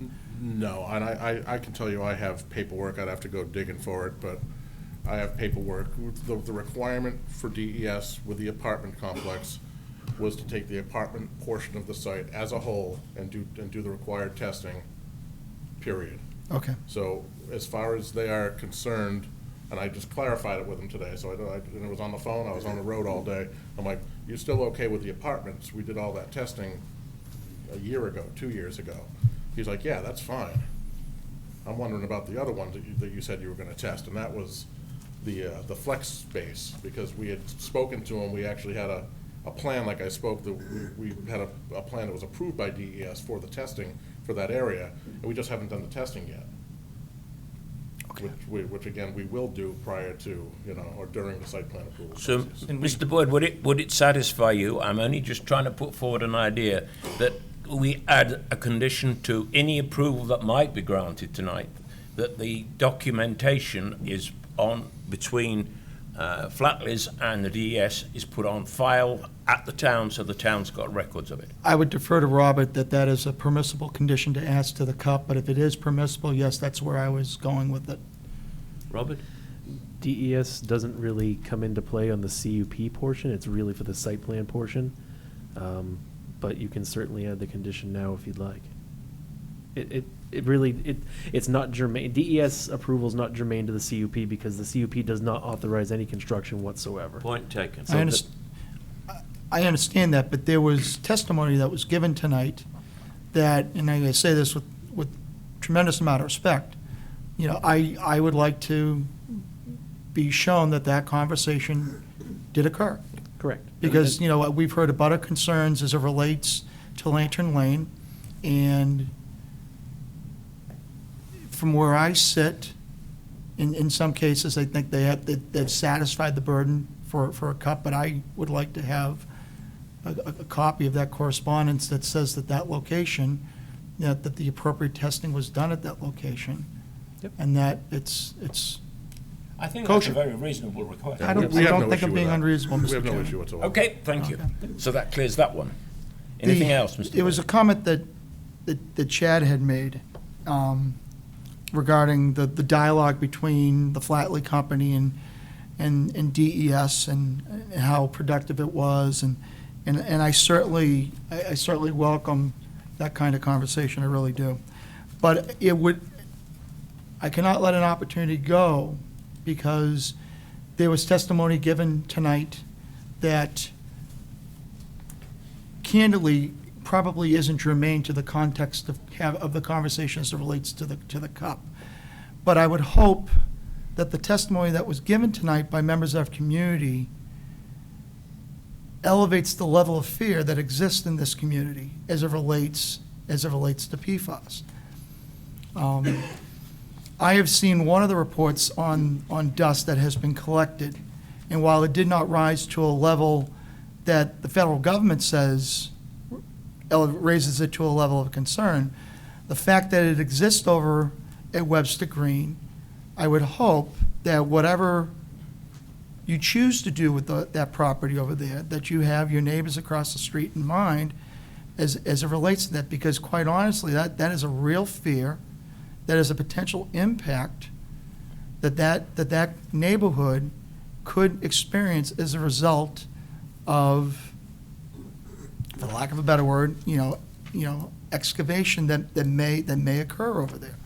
So while the testimony may not be, like I said, may not be germane to the conversation, I certainly think it added value to the conversation tonight, because if anything, hopefully, if there is a site plan that comes to this board regarding the four buildings that are on the southeasterly side of Daniel Webster Highway, I hope that the concerns that were raised by the neighbors, is adequately addressed. Now, you don't have to respond to it, and it's a matter for site plan if there is site plan. But I think their testimony was on point tonight, and I think it needed to be said, regardless if it has an impact on the final decision of this board or not, is irrelevant. It's a real concern that's going on in our community. And all of us here, we live with our neighbors having these real concerns, this real fear on a daily basis. So I would hope that you folks are cognizant of that particular fact. Okay. So that's what I had to say. Coming back to, if I could, Mr. Chairman, back to Robert, that fifth building. Okay, they want to include that fifth building along with everything else as a part of Phase 2. Am I understanding that correctly? Yeah, they want to have permission from the board to be able to construct the fifth building prior to any of the other uses that are proposed for the site. And that fifth building would be a new site plan, or would that just be? It would not be a new site plan. It was approved as part of the original site plan. But the conditional use permit originally granted only authorized the construction of 4 buildings. That's why they're here tonight Now I to understand. amend that to Okay. get the fifth. Okay, I understand. Thank you. And in fact, to clarify it further, it would appear from Mr. Walker's testimony that DES have satisfied themselves that the ground and water in that area have been approved. And obviously, we want to see that record, but it would apply. That's what Mr. Walker has testified. Okay. Bent Nelson. I have one more question. Go. That some of this discussion has brought to mind. Can you tell me whether earth was actually removed from this site and moved to other places? So my understanding was that at the very beginning of the project, the contractor, without knowing how he didn't know, I'm not sure, brought a load of soil off the site and brought it to his own property, I guess. We immediately put a stop to that and had again, we had pictures of trucks leaving the site from that point forward. We had trucks monitored coming in, leaving. You know, we had guys climbing the back of the trucks, leaving the site, taking pictures of the empty back, sending all of that information to DES. During the course of this whole process, there were several complaints of material being removed from the site. We sent DES pictures. There were also a couple of times, maybe more than a couple of times, where this was a fill situation. So fill had to be brought into the site. And in some cases, there was extra, whether it was riprap or whether it was loam or whether it was sand for the gravel for the road. And anything that was extra, not used, that was loaded back up and removed. But that wasn't from the site. So anything that was on the site, except at the very beginning of the construction where the contractor wasn't aware of not taking it from the site. We went to the extreme, and again, this is after lengthy discussion with DES, of taking pictures of the trucks leaving the site, showing that the trucks are empty, taking a picture of their license plate, the cab, time it left, the whole thing, the whole shoot match. So we're confident, you know, at least for the remainder of the project. We haven't had any issues from the very beginning as far as that goes, and we don't plan on having it moving forward. There'd be no need to remove any more material. I guess that's where I was going with the construction of this new building. Does it have a basement? Does it have dirt left over, basically? No, these are all slabs, and you know, the way these have been designed is we've been designing them with a slight fill required. Yeah. So we can make sure that nothing leaves the site, that everything stays on. Yeah. So do we really need to fill this a foot? No, but if we do, we don't have a pile of soil sitting over here. Now, we could put a pile of soil somewhere, we could, you know, cap it and loam and seed it, the whole 9 yards, and it's fine. But we don't want a site with piles of mountains and dirt. So we're trying to design these best we can so we can know what we're excavating and use whatever's excavated for, you know, whatever site work we're doing. Could I add further the question that one member of the public raised? Do you insist that the trucks leaving the site, empty or whatever, are at least hosed down so you know nothing is carried off on the wheels? So there is a plan that they're supposed to wash their tires and whatnot. Now, sometimes it's muddy, sometimes things go out in the street, and we did have complaints of some soil tracking onto DW Highway. That's going to happen with just about any site, especially in the early construction process. Okay. So in the early going, yeah, there was probably some tracking out on the DW, but we tried to get that, at least that front portion, paved as soon as we could, so that would come off prior to getting out there. Okay. It's hard to make it foolproof. We try to. Yes, I take your point. But again, this was all looked at by DES also, and. Okay. Well, I'll come back to my summing up of whatever it was 10 minutes ago. As I understand it, there are two questions. Do we agree, do we accept, do we like, or whatever word you like to use, the amended plan which is purely for the CUP? Question A. And question B is, do we grant them the 5th building approval, recognizing that that only will be the only part of phase 2 that is being considered and agreed to? And I'm all ears.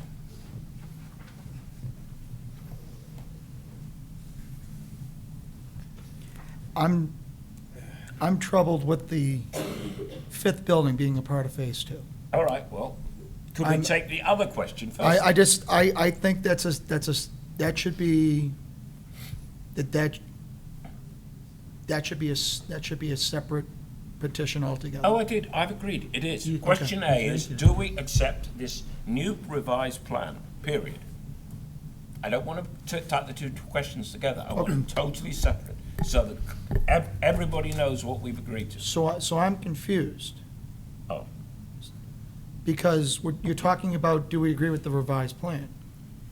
Which has nothing to do with building. only as it refers to the CUP. They cannot build on that revised plan without site plans, which we haven't got. I understand. So all we're saying is, do we agree in principle that the change from the original 2015 approval CUP is now that CUP, which they will then have to draw a new agreement up with community development, which relates to it. Okay. That is a phase, that's something that's got to be gone through, whatever happens. The other half of the question, which is a totally separate question, I shouldn't have used half, it's the other question, is they have asked for the permission to, in the amended agreement they're going to draw up, we allow them to move the fifth building from where it fell, which is in phase 2 or phase 3, and I can't remember there being a phase 3, I thought it was only 2. Can they have the right to bring that fifth building into the construction phase that we have approved, so they can build it, get it built, and so that all the construction work, which will affect everybody else in the area, is done and finished with? Those are the questions that the board has to make a decision tonight, unless anybody disagrees with me. Well, That's the way I see it. if I may, Please. if I understand correctly, we're going to approve or consider approving the new plan, and that was based on the fact that they didn't want to build a road all the way down to the retail, so they revamped the plan to shorten the road going out back. So Plus just so they we're clear also- as to why we're looking at that, right? Plus, they also recognise, as one member of the board told them from day one, they would not get a big box store there. But yes, you're quite right. Okay, so that's the first thing that we have to consider is whether or not we accept the change of the plan to accommodate the fact that they don't want to build a road all the way down to what was proposed as retail at the other end of the development. I was getting hung up on the building being a part of the, okay, thank you, And then- thank you. Yeah, and then the Sorry, other it's been a long day. would be, Never mind the other right now. okay. Don't confuse it. Nope, Don't nope, I'm confuse fine me. with that. You had me at hello. So just to remind the board, the reason that there's not a connection anymore is because that is more, the north side is more of an industrial area and not a retail area. Right. So that's the only reason to connect. In your original plan, the Right. north side up by St. Gobain was going to be retail. Right. And I understand that. Okay. Yeah, Okay. I understand that. You flipped it in order to accommodate the, Get rid of the big box, basically. okay. And get rid of the road, which you couldn't build And get because rid of you the know road where you want because to it was build $1 it. million road and you guys didn't want to build it anymore. Okay. You've summed it up, Neil. Thank you. Okay. So, Mr. Chairman, I would move that the planning board approve the amended plan as presented tonight. I'll second that. Thank you. That's and the proposal from Mr. Boyd and seconded by, sorry, who we are? Lynn Christensen. From Lynn. Could anybody want to make an amendment to that, or shall I call the vote? Could you repeat the motion? Sure. The motion is that the Merrimack Planning Board approve the amended plan presented tonight as presented. or So as that they is. can redraw a new CUP up with the town. Correct. I'll call the question. All in favour, say aye. Aye. Any against? So that's 1, 2, 3, 4, 6, 0, 0. So the CUP, the amended plan, which you will then draw up, go to discuss with the community development, is approved. Then then the other question is, which is the question they've raised, can they build building 5?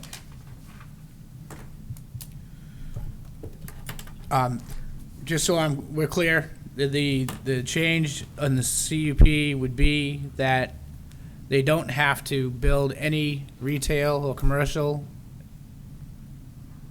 That's all prior to part of- building 5. Nope, that's Well, not. that was part of- That's what we're trying to Yeah. determine Yeah. right now. That's this time. Yeah. This time, the original phase 1 said they couldn't do any more than that without commercial and residential, commercial or Industrial. Industrial. But We are we- now, Could I- they're now asking, can they have that restriction on Can I building ask, traffic? why, just remind me why, that would have been, the agreement in the first place? Well, in the past, we have, with some CUPs in this town, tried to ensure that they just didn't build residential and then walk away from the site. We have amended that in some sites. We have allowed them to change that CUP guideline to ensure that while they're constructing a residential, they might as well do it all. I'm not saying that's right or wrong. I'm just telling you, originally we said, no, you have to put some commercial or industrial input site. In this site and some other sites in town, we have not done that. The point of it, I believe, is that it's a mixed-use property. That's correct. If you're going to make it a mixed-use property, then you need both uses there. And what has traditionally happened is everybody wants to build residential.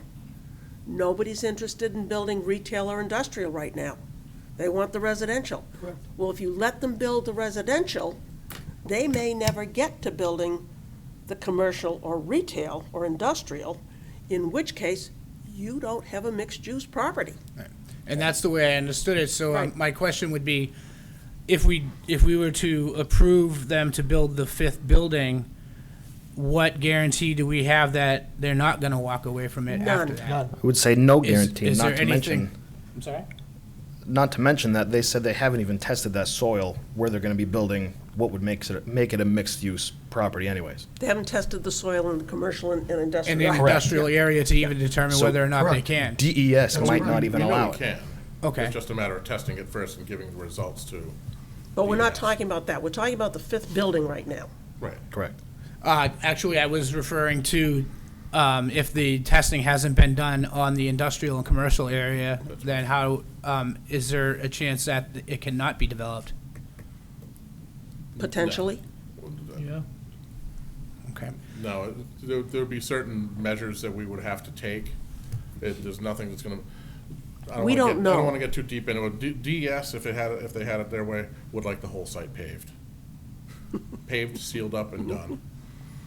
I'll blame So, them. That sounds about right. Yep. Sounds about right. and that's the truth. That's the Um, truth. so- It's the safest way of keeping the Right. PFAs Right. out of And so the- we do intend on continuing forward, with the site overall. And like I said, when we're in here with a site plan in front of the board, while that's going on, or even before, we'll be out there doing the testing for DES. So I guess my question would still be though, how is it that we can guarantee that it is gonna be developed after you can't. have You this can't. fifth We building can't. built? You can't. You can't. And given, I mean, in some cases, given the state of the retail market, or industrial market, or commercial market, I don't know. Nobody knows. So I guess that would make me tend to think or feel that it should stay the same as the way the regulation reads, because as we just said, that we have no way of guaranteeing it unless that's in place. But we've had that, just to remind the board, that was the original Crosswoods Path development was done in the same way. And they did initially put in some commercial stuff into the building at the front, which basically anybody that moved in, and there were a couple of commercial people that did move in, they all abandoned it. And now, which is why when we get to it, whenever it is in October, Crosswoods Path have effectively done the same thing. They have converted the CUP from a mixed-use site into a residential site, because they simply could not fill or keep filled the commercial side of the operation. Go on then. I mean, Tim's memo points out everything that you're saying, Mr. Mills, regarding these developments that weren't able to do whatever Yeah. they're supposed to, That's specifically Edgeworth correct. Heights. Our intention, and I've been more than straightforward with the board throughout this whole process, is to continue moving on with site plans on the rest of the site. Probably the next step will be that newly pinkish purple area there. Maybe not for all 3 of those buildings, but Okay. at least 1, possibly 2. We don't plan on not seeing you guys, so. We'd miss you if you didn't come and see us regularly. Lynn, you wanted to make a point. With regards to the 5th building, I understand all of this, and when we addressed this initially, I didn't even want to give them 4 buildings. I wanted to give them 3, because I know what's been happening. But as long as you've got 4, as long as the testing has been done on that area, I'm leaning towards allowing them to do that 5th one so that the disruption in the site is contained in a specific time frame, rather than doing the 4, which we're disrupting the site. We're dealing with all of these issues now, to come back in 6 months or a year when you start to work on phase 2 and say, okay, the first part of phase 2 we're gonna do is that 5th building. Now we're disrupting that whole site, that area again, and we're disrupting the people that are living there I would second at the same time. So despite the fact that I disagreed with giving you 4 buildings to start with, I'm leaning towards allowing that 5th one to be built now so that the disruption in the future is less. And I don't know what's gonna happen with the rest of the site, because we all know there's issues. But that 5th building I have no problem with. Do I sort of interpret that you're going to make a motion to that effect? When everybody has their All right. say, Anybody unless else somebody want to add changes any my thoughts? mind. Bill? Hypothetical. If the site becomes a parking lot, What site? the plan that we just approved, if that all becomes a parking lot in the future, With no buildings. with no buildings, people in the 4 apartment buildings are not gonna be any less impacted whether they do it today or whether it happens 3 or 4 years from now. Oh, I think they are. They would. I disagree with you, Bill. If you're going to have trucks going past the other 4 buildings, bringing in concrete or steel and the rest of it, I have to say I think I concede that Lynn does have a point. If the last building being built was nearer the road, that would be one thing. But in fact, you're dragging everything past the All that existing. construction is gonna go right past all 4 of those buildings, except maybe the last one. The noise, the disruption, Answer the above. you've got it there now. If the Get it done majority, and finished if the with. majority of the people are working between the hours of 9 and 5, they're We not don't gonna- know that. Well, I understand that.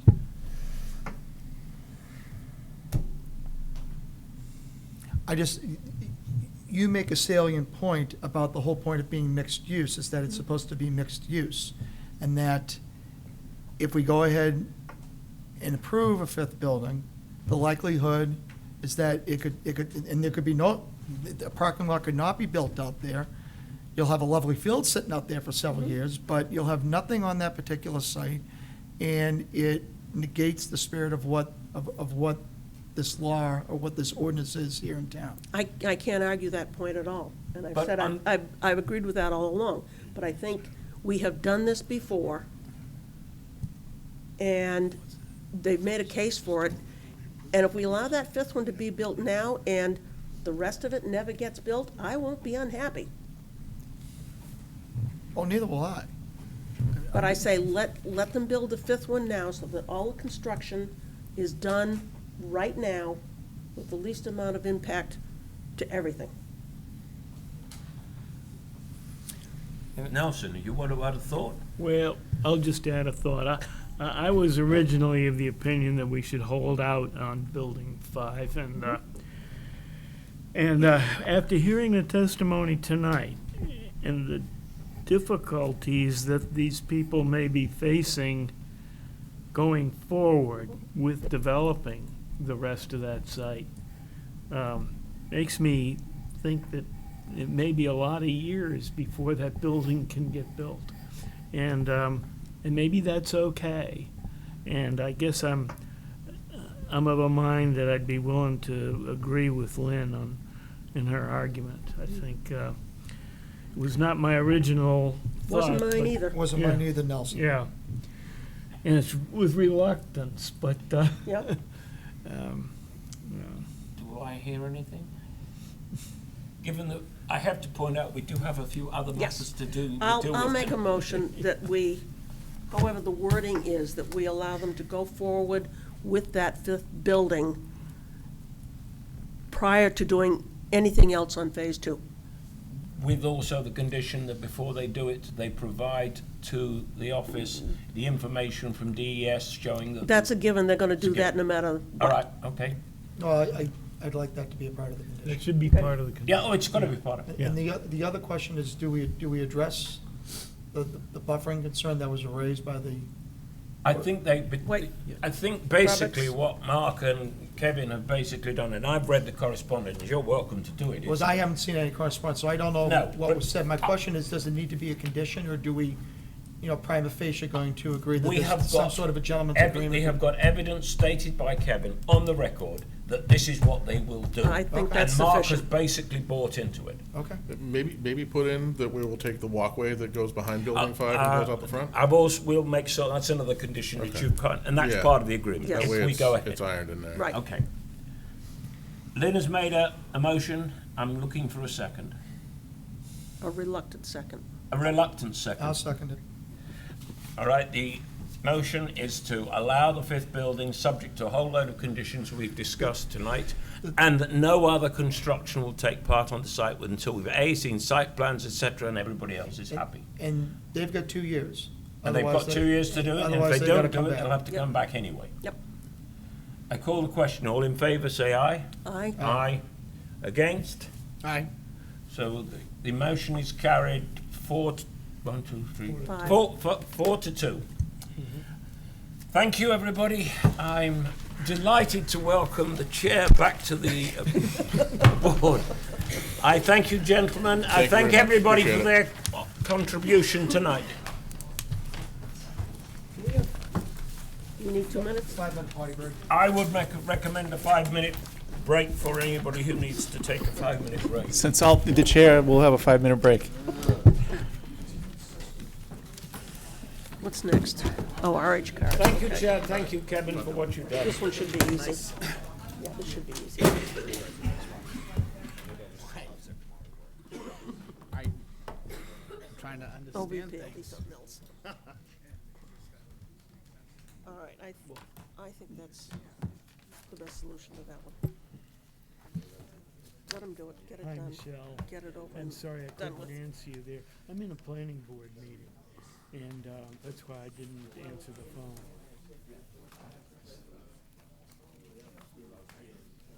Well, I don't know how to shut it off, and it's ringing.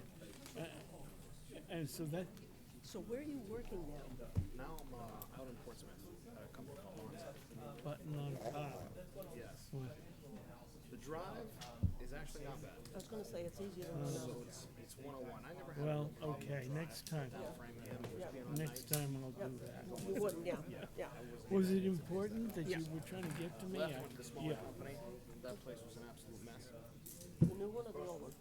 So there was a small company in between the two.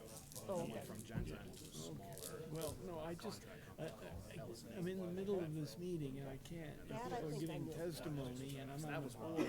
was still Yeah. on the road. Yeah, okay. Had to get out of there. So then I went to a first another larger. Okay, I don't know how to, You like it? I still don't know how How to long do have you it. been there? I've been there for Okay. So you would have. Anyway, what's up? Anything? yeah. No. It didn't take long. Yeah. Just not a good time, but I'm always glad to talk to you. Anyway. So doing similar type things? How's my favorite Similar type things grandson? as I was doing in Genzyme. Yeah, okay. So you still like it? I do Well, like good. Good. Yeah. That's too bad.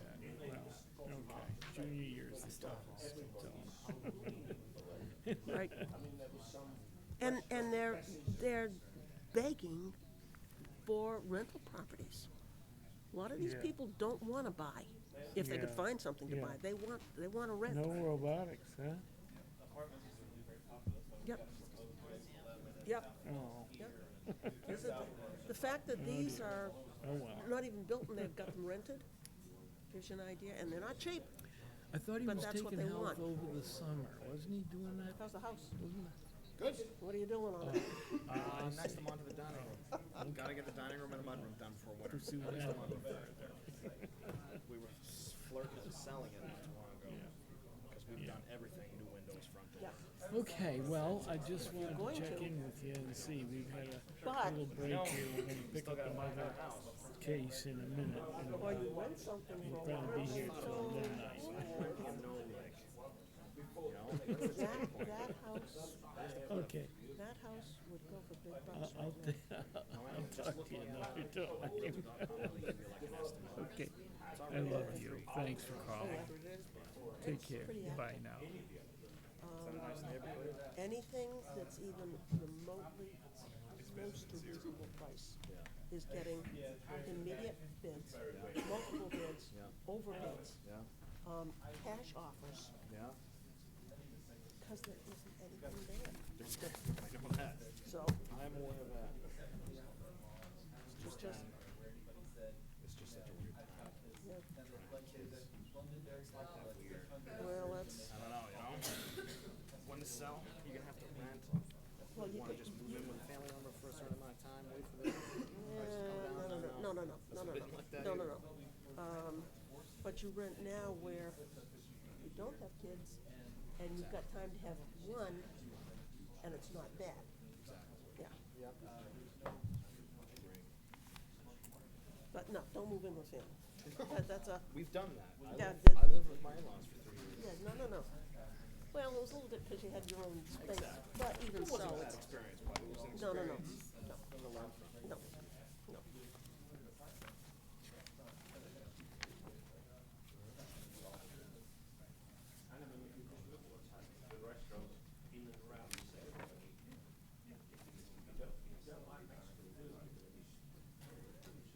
Well, because we've got so many Mexican restaurants coming in, it's ridiculous. No, that's sushi. Yeah. Yeah, It's a sushi place. Oh my, what kind of business that is gonna do, it's just such an odd. it's, I mean, they're gonna maybe do it can takeout. pull from, They're gonna do takeout. well, lunch, I don't know. I don't think so.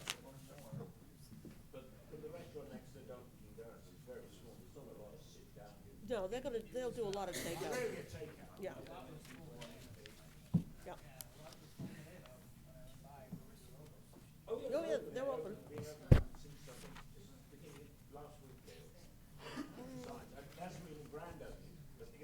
Yeah.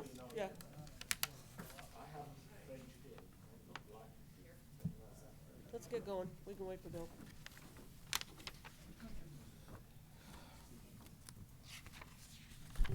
Don't mind missing the preliminary stuff.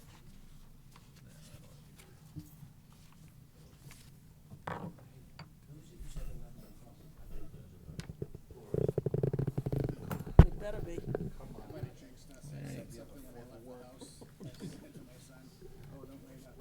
I said that to my better half. I said, you don't load up here, go to bed. I said, if it's after 11 o'clock, I'll sleep on the sofa. All right. Well, let's read this one into the record and get going. Yeah, we got time. Okay, item 4 on our agenda is RH Cars LLC as the applicant and Sunnyside Real Estate Holdings LLC as the owner. Continued review for consideration of final approval for a site plan to construct a paved car sales lot where the existing area is gravel. The parcel is located at 113 Daniel Webster Highway in the I-1 Industrial and Aquifer Conservation Districts. Tax map 2D lot 18-1, case number Planning Board 2019-28. Has been continued from our August 20th, 2019 meeting. Robert, is there anything that we need to know before we hear from the applicant?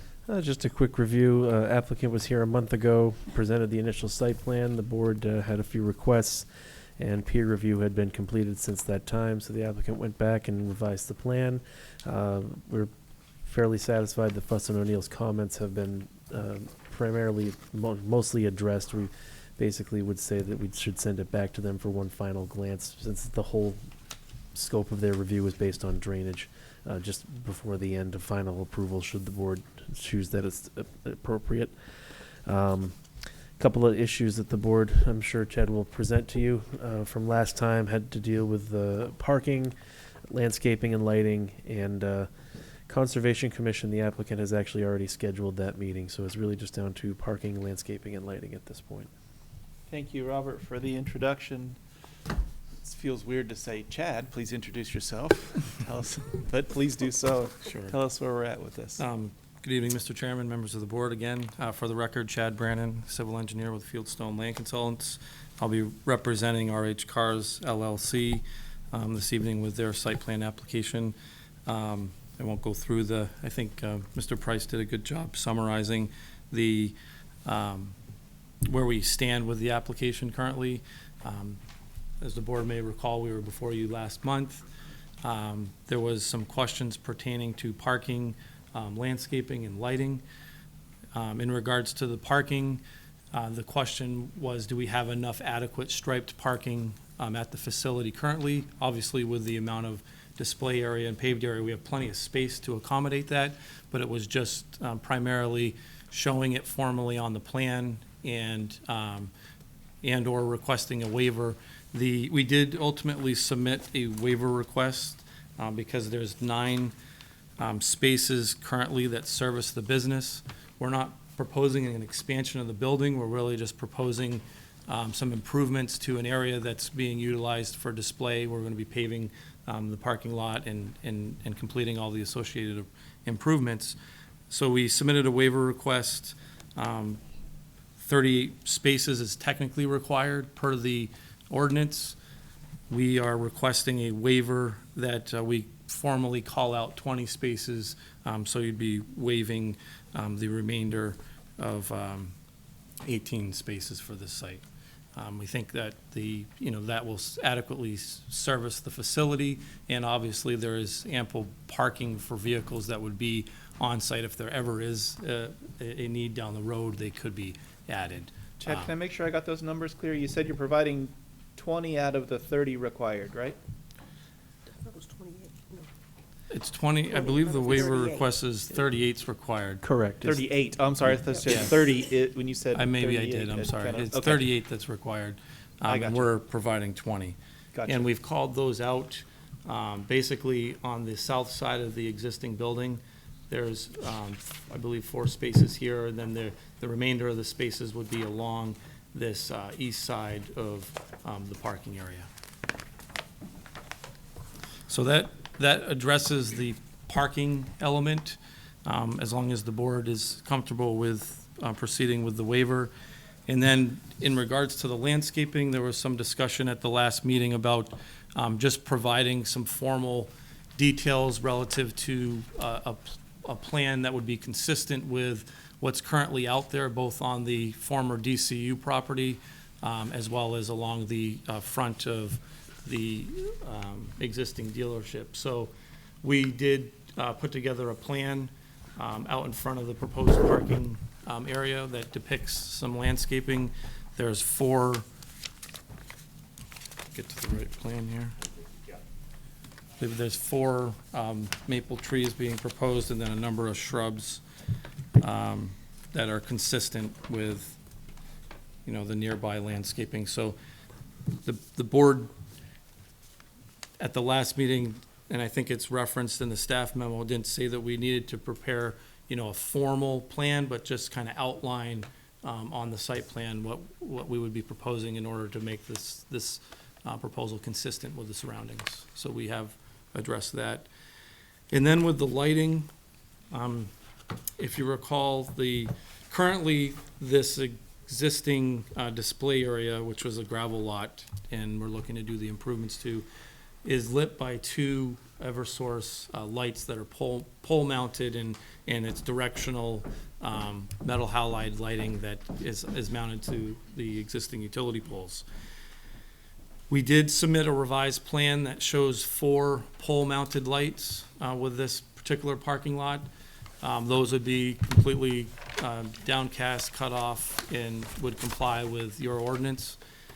Since we submitted that plan, we've worked with the client, and he would like to modify that proposal to be 2 pole-mounted lights. And I did come this evening with a modified plan that I would be happy to share with the board and just present. But essentially, it's a very similar layout to the 4. We're just eliminating the 2 on the back side of the site, kind of internal on the site. So it would be the 2 east pole lights here. And then these lights would be slightly higher so that we had the appropriate coverage into the display area. So I'm just gonna grab the mic so I can. That's all storage.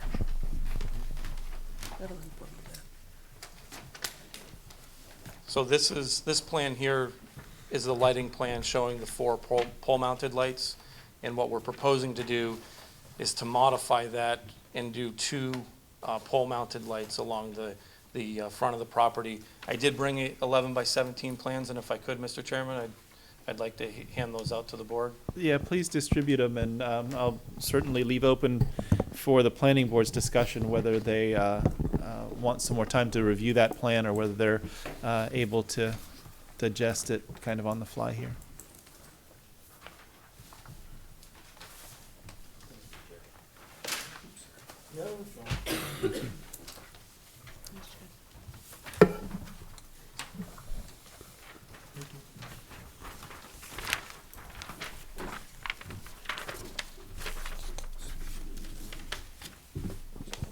So this plan that we submitted meets all of the lighting requirements for the display area. What's essentially, what this does is it kind of mimics the existing lighting that is there now from the standpoint of it's at the front of the site, so it's, providing light for people that are, people that would be driving by or entering the property rather. But it also eliminates, the need to buy and purchase 4 pole-mounted lights. So this is a little bit more efficient way of lighting the parking lot, but it does still comply with the regulations. The other reason for this is, and it's not something that's short-term plan, but if he was to ever expand the dealership, he would likely do that at the rear of the property. So there would potentially long-term be a building located along the east side of that particular site. So he wants to spend money in the right direction, and as such, this plan would be more consistent with that concept. Obviously, we would be back before this board for a site plan review when and if that does materialize. Thank you for that presentation. No, thank you. I know that we've already accepted your application as complete, and you have requested the parking waiver. And then other than that, we're really just kind of taking a look at the lighting and the landscaping. I think that there's probably comments on all of that, and then we'll have to do a public hearing, but let me offer it up to the members of the planning board. Alistair, you're kind of... My question is, when you put these 2 lights on the front, are you going to persuade Eversource or whoever it is to take down the 2 big floodlights which are attached to utility poles? We would. I'm sure you're paying for them. Right. We would remove the 2 existing lights out in front of this parking lot. That would be part of the proposal. That's one of my questions. You referred to them as Eversource lights, but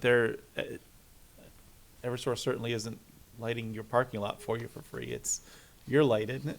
Well, no, they are Eversource lights. There's a fee. I think it's $75 per month per light. Yeah. So you rent the lights. They service them. So the nice part about that type of lighting is it's maintenance free.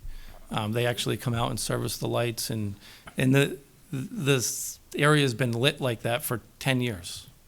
So it's been a long time. You've also got them on the front of the existing car storage area as well. I don't know what they're used for because there's also pole lights there, but I'm looking at the 2 photometric plans, and you'll have to walk me through this and show me how they're equivalent, because I'm seeing on the 2 light plan the back of the lot has got 0.1, 0, there's very, very, very little light at the back of the lot. And on the 4-light plan, you see, you know, pretty common readings of 2 or 3, 4 candle power, which is basic security level lighting. How are these equivalent? Right, so the lighting at the rear of the property or on the east side of the property is certainly less because we only have 2 lights here. We don't have lights located exactly in that location. But where this is a display area, and it is addressing a security need, we believe the lighting is adequate that's being proposed with those two lights. And I do believe it meets the regulations, because under the display section of the lighting, it doesn't mention a minimum level. It mentions a uniformity level, and we meet that. How do you meet the uniform? Oh, I'm sorry. Go ahead, Nelson. Well, my comment is a little more direct than that. I mean, in the wintertime, it's dark at 4:30. I assume you're still going to be trying to sell some cars at that time of day. How do you show people cars if it's dark in your parking lot? Well, I actually, I've seen a lot of parking lots with this similar layout, and I think there would be plenty of light there to show people, displayed cars. A tenth of a candle power? I mean, that's usually where we are recognizing that someone's light isn't affecting its neighbors anymore at that low level. That's sort of a safe spillover at that. I mean, that's kind of about as low as it gets with the lighting level. You want it to be secure, you want it to be lit. I mean, we didn't really talk about business hours, and maybe they're longer in the summer, but obviously you got a lot more hours of light, but. Right, so we submitted the plan with the 4 lights. The 2-light plan is the preference. Obviously, if that's not something that the board feels is to the standard, then I guess, that would be the decision. But from the operations, the way that the site currently is, the way it's always been lit for the, that area has always been lit, we believe this lighting would be adequate for the business operations. And,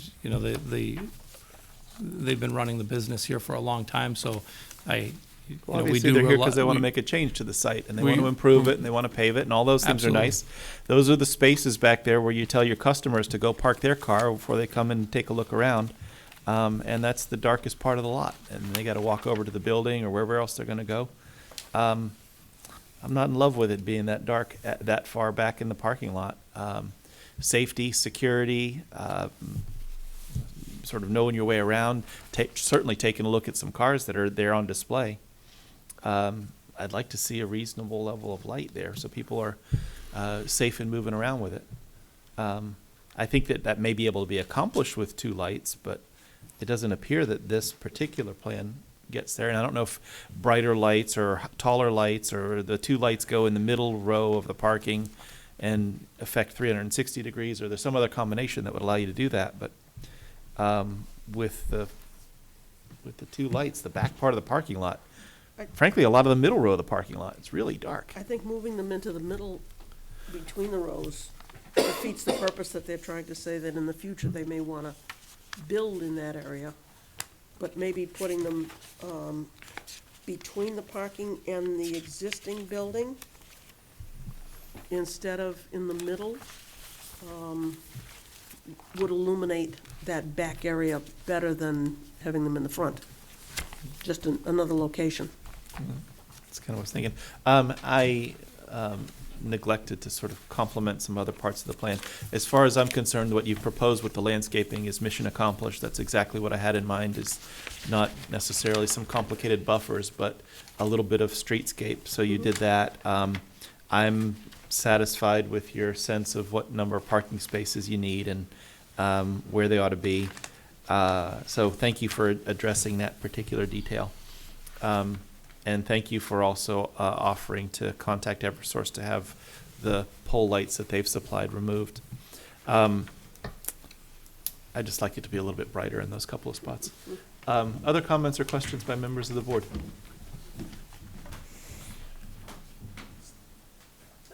Yeah, hang on a second, let them confer for a second.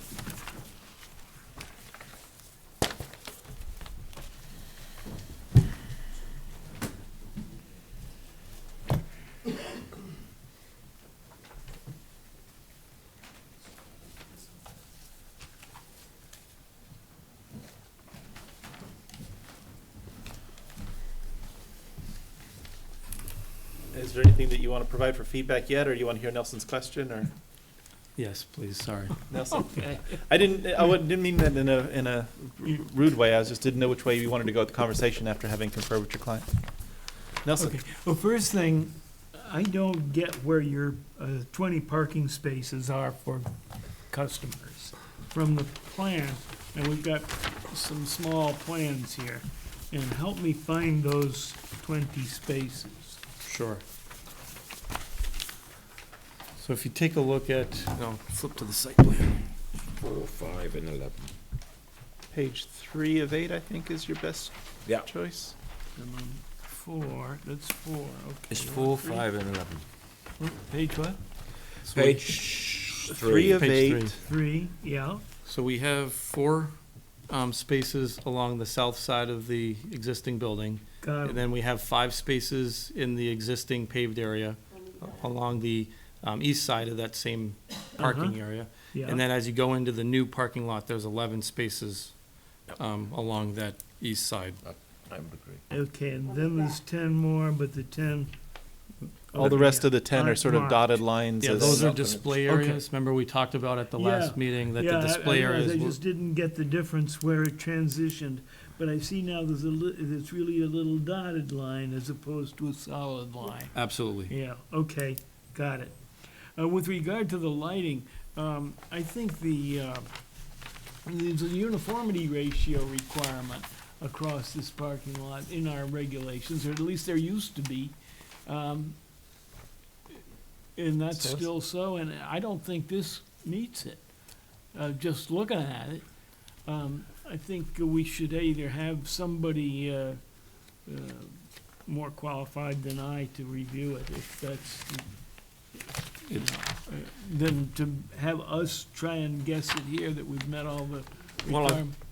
If you look, Nelson, if I may, Mr. Chairman, page 5 shows the average of 1.55, that's with the 4 lights. And then we get to the new sheet, which we've got today, showing the average has dropped down to 0.95. Well, I think that's quite a drop. I would say that's considerably, and if you look at the average to the minimum, it goes from 310 to 9. I think, in other words, I think the reduction of 2 lights has a very significant change in the average and the average to minimum. I think that tends to negate what they're trying to do. I think they've got to stick with the 4 lights. Particularly as I also feel that taking down the 2 utility pole lights at $75 a month, I think that will also have a bit of an effect on what the lighting at the back. I wouldn't be very happy with the 2 lights. I think 4 is a minimum. Without any further review. Without by doing our any further, engineering- but just looking Yeah. at the figures they provide, Yeah, the average and the average to minimum, those 2 figures, to my mind, destroy it as far as I'm concerned. Well, assuming those calculations that they show on their plan are correct, Robert, what does our regulation require of those ratios? I'm trying to dig into it now. I only have it on my phone, so. Oh, understood. Well, this is the new one that we just adopted. Yeah, I think and it's changed. they're not subject to the new one. I've got the new regulations here, so I'm Yeah. trying to dig through old ones. All right. You've got an old one? I just, Oh, I I didn't can't bring 'em speak to it tonight. tonight, I sort of- unfortunately. See if you can dig that out while we're continuing some other discussions, Robert, just so we know. Or, I don't know if it's helpful to the applicant and what's the will of the board, but just having the proposed site, the lighting plan peer reviewed, and then you've got an answer from the folks who know. yeah, that's what I'd like to see. Minimum illumination level at darkest, but for parking lot lighting, no less than 0.3 foot candles, maximum uniformity ratio 4:1, minimum CRI 50. Well, it's gone up to 9:1. I don't like that. Yeah. So they don't make the minimum because they've got 0.1 and they need 0.3 minimum. And what was the 2 ratios? It was, 4:1. 4:1, it's gone up to A 9. maximum? Yeah, it's up to 9 and it's up to 39 for the max to min. Right, for the display area, I think we technically met that, but with the parking extending into this area, those 11 spaces, I think we would have to meet the standard that Mr. Price just shared. So, I mean, I guess we would propose to stay with the 4 lights in the interest of keeping the application on track. the goal is to get this area paved for winter so that there's, less of a maintenance issue as there has been in the past, so. So if that's what the applicant would like to do and stick with the 4 lights that were on the plans distributed to us ahead of time, I think we can continue the conversation about the whole proposal based on that and see if we don't get to the finish line today. Yeah. And members of the board, assuming that we're going with the 4-light plan, have any other comments or questions about what the applicant's done between last time and this time? Nelson? Yes, the Concom, you said this is still subject to their review and comment. So- Absolutely. There's a proposed condition of approval that all comments from CONSCOM would have to be addressed. That meeting is scheduled for October 7th, so if the board were to take action tonight, the applicant would be forced to do everything that the CONSCOM says, Yeah.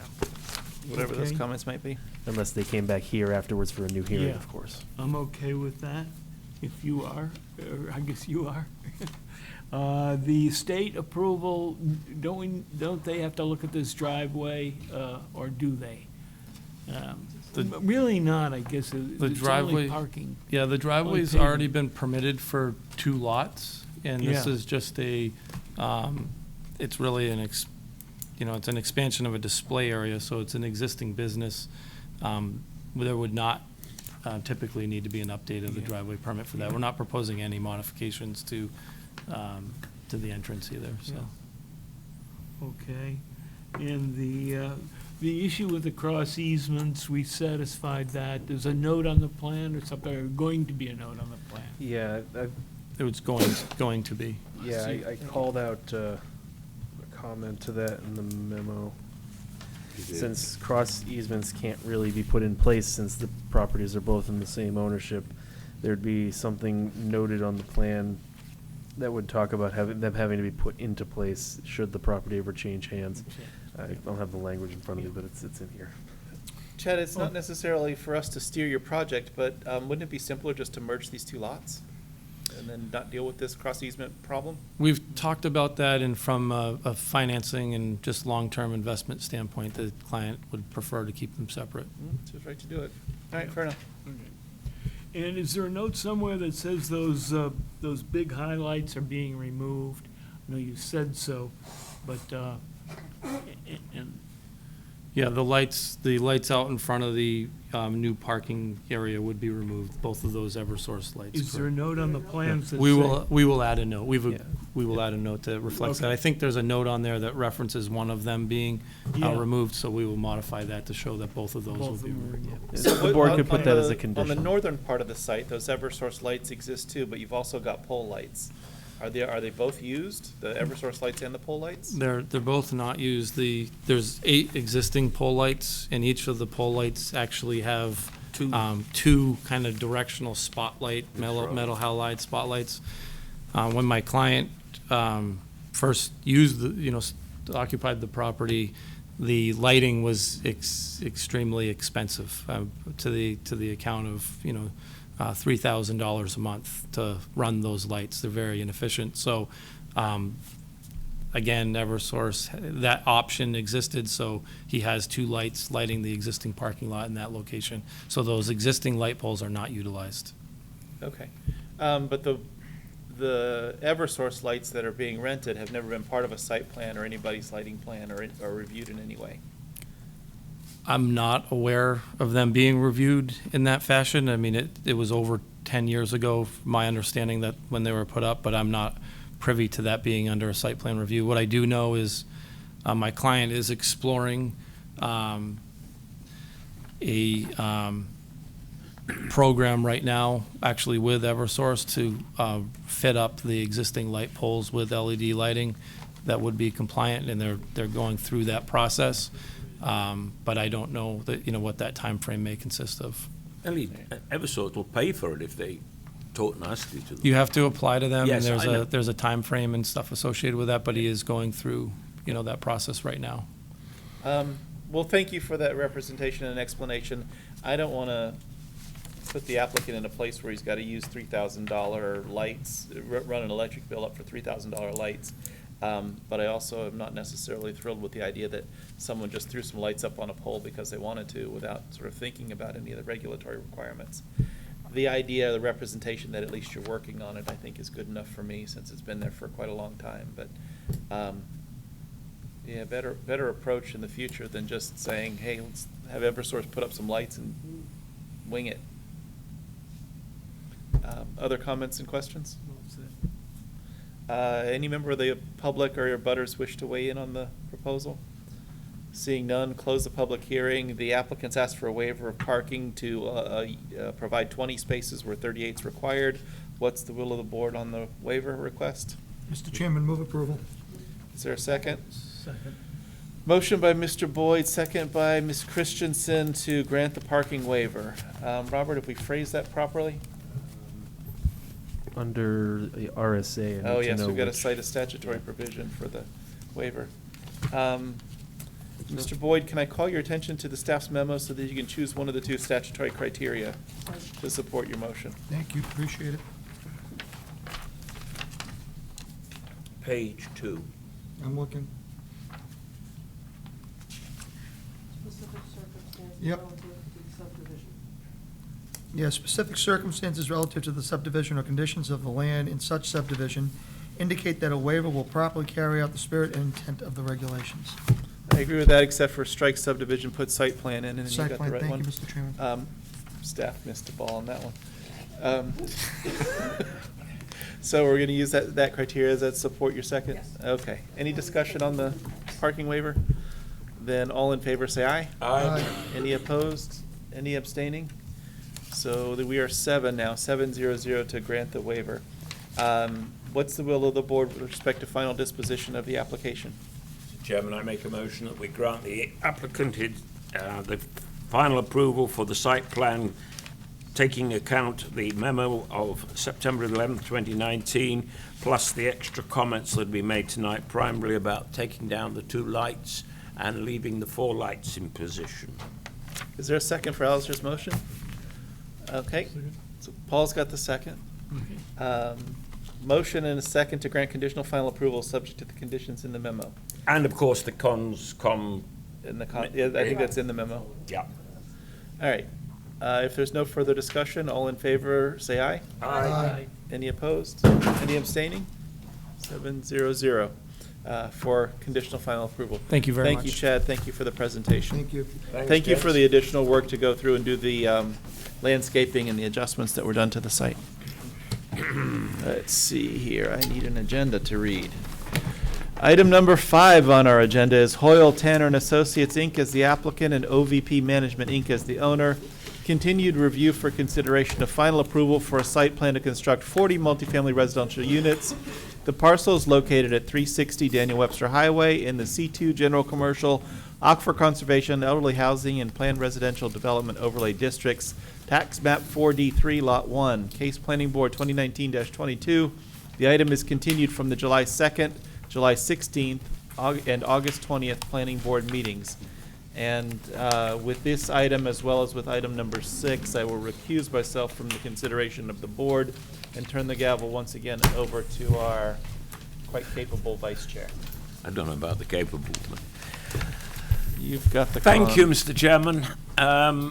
Gentlemen, please sign yourselves in. But first, Robert, anything you would like to add to the what the chairman has read? Just a couple of quick notes to kind of recap what's in the memo. Some leftover discussions from the last time the board saw this project. The issue of pedestrian accommodation came up. Community Development and Public Works both feel that a sidewalk should be required along the DW highway frontage. Applicant today in front of you, you should have a loose piece of paper from Hoyle Tanner that is a formal request for a waiver from that requirement. The board did grant that same waiver the last time the redevelopment of the plaza came up back in 2017.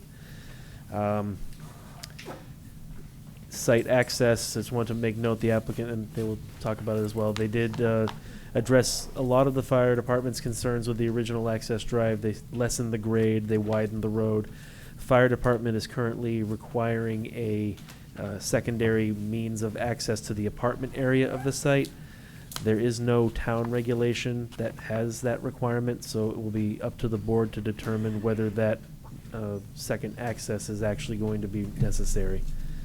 And then that's really all I had, so I can turn it over to the applicant for the presentation. Okay, thank you much, Robert. Gentlemen, the floor is yours. Please tell us how you'd like to go forward.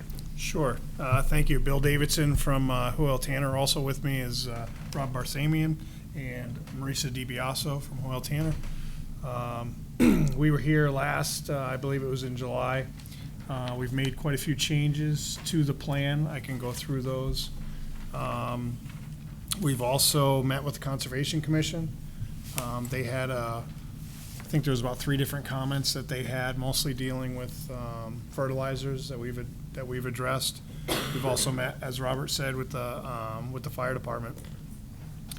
And just recently, as of yesterday, we received preliminary comments back from AOT from DES, which were very favorable, very minor comments for that alteration of terrain permit. So those should be pretty easy to resolve as well.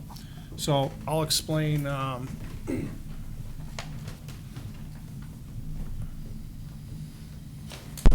explain some of the some of the revisions that we did to the plan.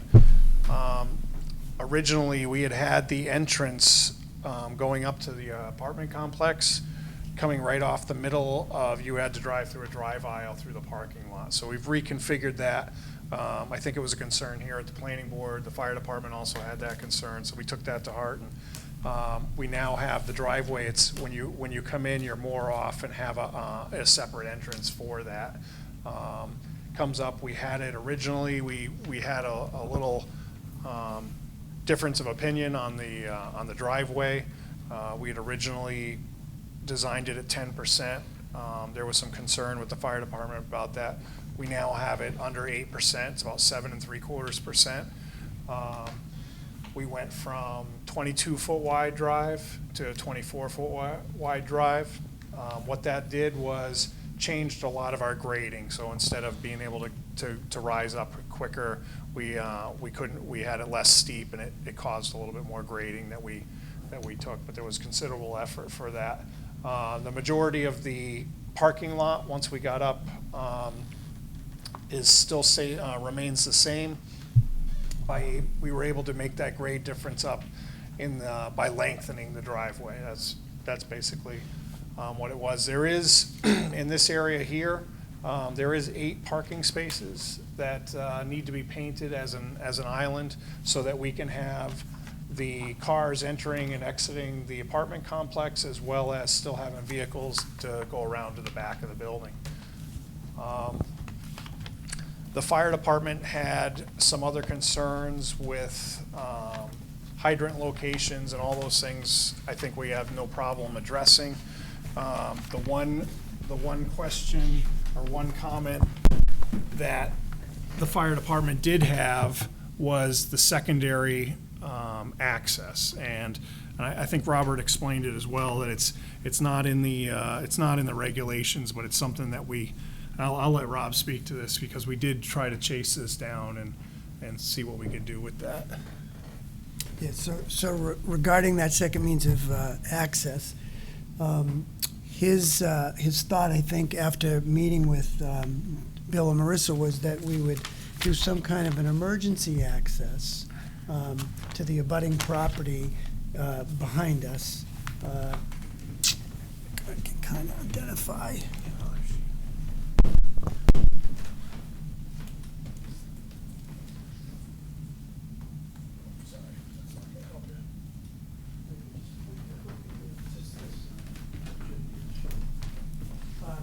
So as a commercial development in the back of the site, the thought was to have an emergency access connect into their site. So we spoke with them when we first met with the fire marshal and the fire chief to see if that was even a possibility.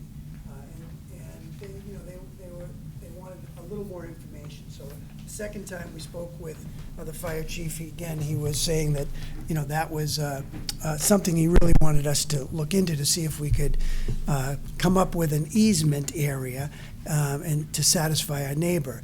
After speaking with them on a number of occasions, they just weren't interested in having an easement area come through their parking lot because they needed the parking. And we offered to pay for the reconfiguration of the parking and adding some more spots. But again, they just weren't that interested in having a second means of egress, a gated area. They were a little nervous about people just kind of wandering onto their property, even though there was a gated area and we would post it as an emergency access. So we didn't make much headway with that. So we tried. They weren't interested in accommodating that. I went through it with them that the fire marshal would like us to have it, et cetera. But based on their development and what their plans are, they have a number of things going on. Number one, they wanted more parking. Number two, they have a propane farm kind of off to the side of their property, which they're getting rid of. And I suggested, well, that's, an area that maybe we could create a little more parking for you. But they're moving their dumpsters there because they don't have enough parking. So after a number of conversations and, kind of going through the options with him, if there were any options, and offering to pay to accommodate any kind of inconvenience that would come about, whether it be parking or moving the dumpsters, he just wasn't interested in giving us an easement to go through his property. So that's just reporting back. That's the applicant, the butter to the immediate side. What about any of the other? Because there's Rural Cellular, Rainbow Condo, Zell Management Corp. Yeah, that's really it. The Rainbow. The Rainbow Condo. That's Dennis and Gary. Okay. So that's who we were talking to. The other property, which houses kind of the towers and Yes. all of.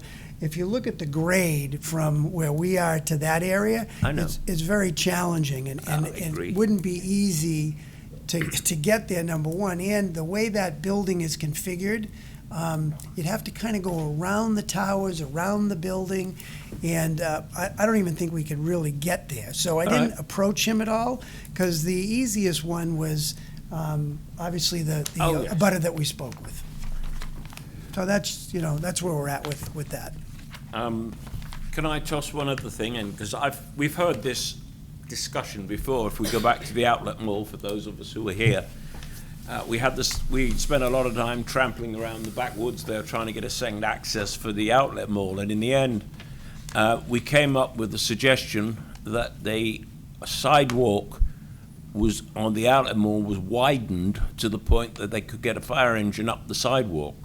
Those of us who were there will remember that. I don't know if that's practical, but I'm only tossing it in as a thought. We're all trying to make the fire department happy, as I'm sure you are. I think it's a little.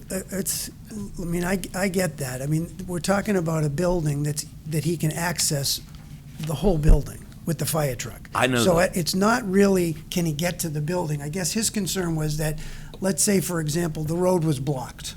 Uh-huh. How could he get to the building? So it's really not can he access the building and all of that stuff.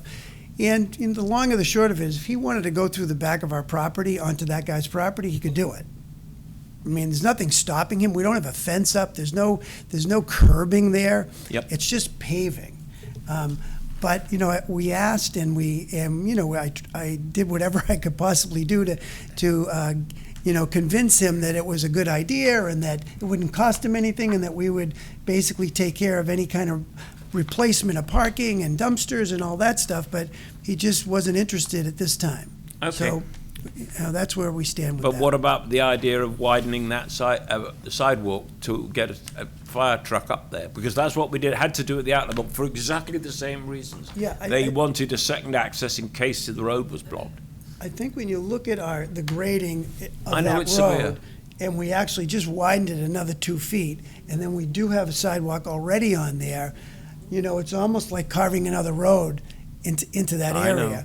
I think we feel that we didn't need the second means of access, but we said, okay, we'll at least follow it up because it was requested. Good. It's not a requirement, but we wanted to at least see if we could do it because you know, it's just a gate and, you know, we're gonna Yep, pave up yep, to yep. it and so on and so forth, but we just weren't able to accomplish it. Okay, well, we'll let that one go at least for the minute. This is my colleagues, any other queries, anything else they'd like to raise, please? And we are just talking about the site plan. We still have to discuss the breaking the sub-condoing or sub-developing and whatever they want to do.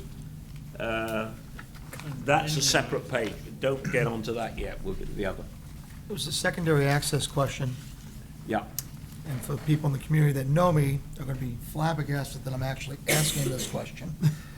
But have you reached out to the Department of Transportation for the state to see if an emergency gate could be put on the F.E. Everett Turnpike? So the F.E. Everett turn, And everybody's laughing because they are the bane of my Oh, existence. yeah, I agree with you, Bill. I thought of it. So, anywho. so I that's apologize. that's a limited access right Yeah. away. Yeah. So it's, I don't want to say it's impossible, but it's virtually impossible to gain access through there. And there has been attempts in Merrimack that I'm aware of for much greater reason than this particular development that have been denied. So, to be honest with you, no, we did not contact them, but we are pretty assured of the result if we did. I don't disagree with you. I had to ask the question. Except, Mr. Boyd, when they widen the F.E. Turnpike. Well, that was- I mean, that's- The third lane comes in. Maybe while they've got the bulldozers up there, they might just drive it in. Well, I mean, Well, they do it for I mean, if you, don't let's fall about. The Everett Turnpike has got that for the high school. There is a Right, they got it access for the high for the school high there. school to get in. which, by the way, always seems to be unlocked every time I go It is. driving by it. So- Everybody uses it. I don't know, I'm not sure who does go in that way, but they. I didn't hear that. I really didn't hear that. Anyway, Mr. Boyd, do you want to pursue it? No, it's, Okay.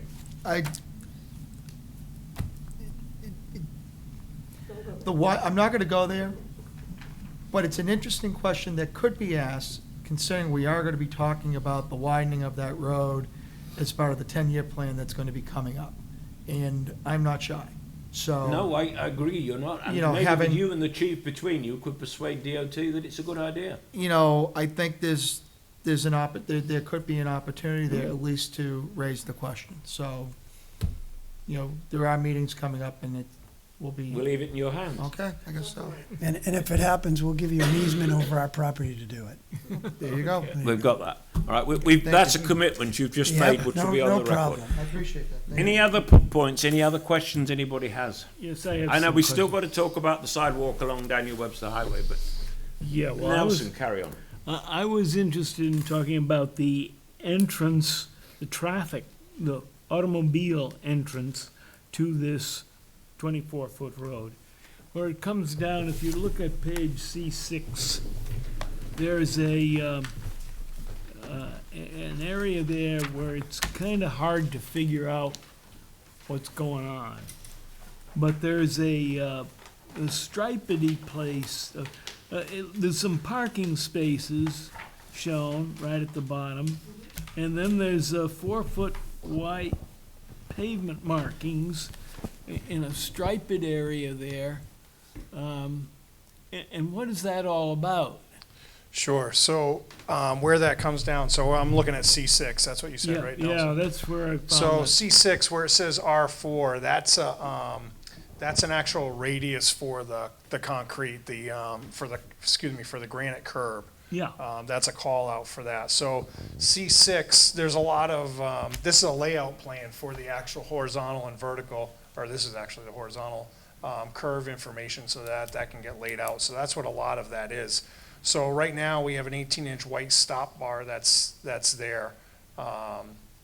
So when people are coming down, and then this is a striped area, the 8 spaces that I had talked about earlier that are gonna be removed, so that there is a couple large delivery trucks that come through.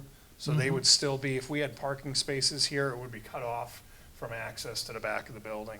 So that's why we striped those so that they could still gain access to the back. So would you paint over the parking, or do you do away with the parking altogether? There would no longer be parking there. Where it's striped would be it would not, you wouldn't be allowed to park there anymore. Okay, now refresh me on how you stand with parking on the site so- below. So we had just, this actually just came up with Robert yesterday. We had talked about this because so if we just look at the front portion of the property, when we had come here for the redevelopment, we had asked for a waiver. And now, so when we had that waiver, I can't remember the exact amount of spaces, and Robert might know or he might not know, but we have it all documented. But whatever the parking spaces that we had received a waiver for less than that, because we had less that was on site. And that was based on, tenants that we weren't sure of. We were gonna have a restaurant here, this was gonna be a bank. So now that we have all the tenants filled up on this, we've redone the parking calculations. And we did this not too long ago when we used to have a restaurant out here that now the credit union's going in. And the restaurant was a much larger generator of parking spaces than the credit union. So now that we know what all those tenants are and we redid the calculations, it's much less than what we needed prior. So even with these 8 spaces gone, we still have more spaces than we had before, if that makes sense.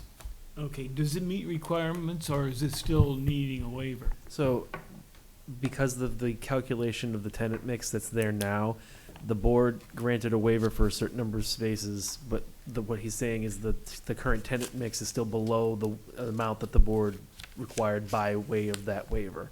So even though they're eliminating those spaces, you're still meeting the intent of the waiver that was already granted. They don't need to have further action on it. But they still need a waiver. No, they won't need to. The waiver's already in place. Because they have an existing waiver. Right. That satisfies. That covers- But the covers. waiver is the existing waiver is still needed to make this site function. Correct. Yeah, Yeah. okay, all right, I didn't, So not to complicate it any further, but there is, with this particular use, there is a waiver that we're asking again that we had asked for prior, which is the sidewalk waiver. And we can discuss. well, yeah, that's the Yep. next subject here, but I Yep. And one other thing, Nelson, that I wanted to mention that I forgot, we do have a document for a traffic memo for the entire site. That was, I think you guys have that in your package as well, and I forgot to mention it when I was. Yeah. Okay, remember that, what did that say? And staff is also Oh. proposing that gets reviewed by Fuss and O'Neill as part of the final plan review. I didn't hear you, The staff is proposing that the traffic analysis that they supplied gets reviewed by Fuss and O'Neill as part of the final plan review at the end of the process, should they get there. yeah, okay.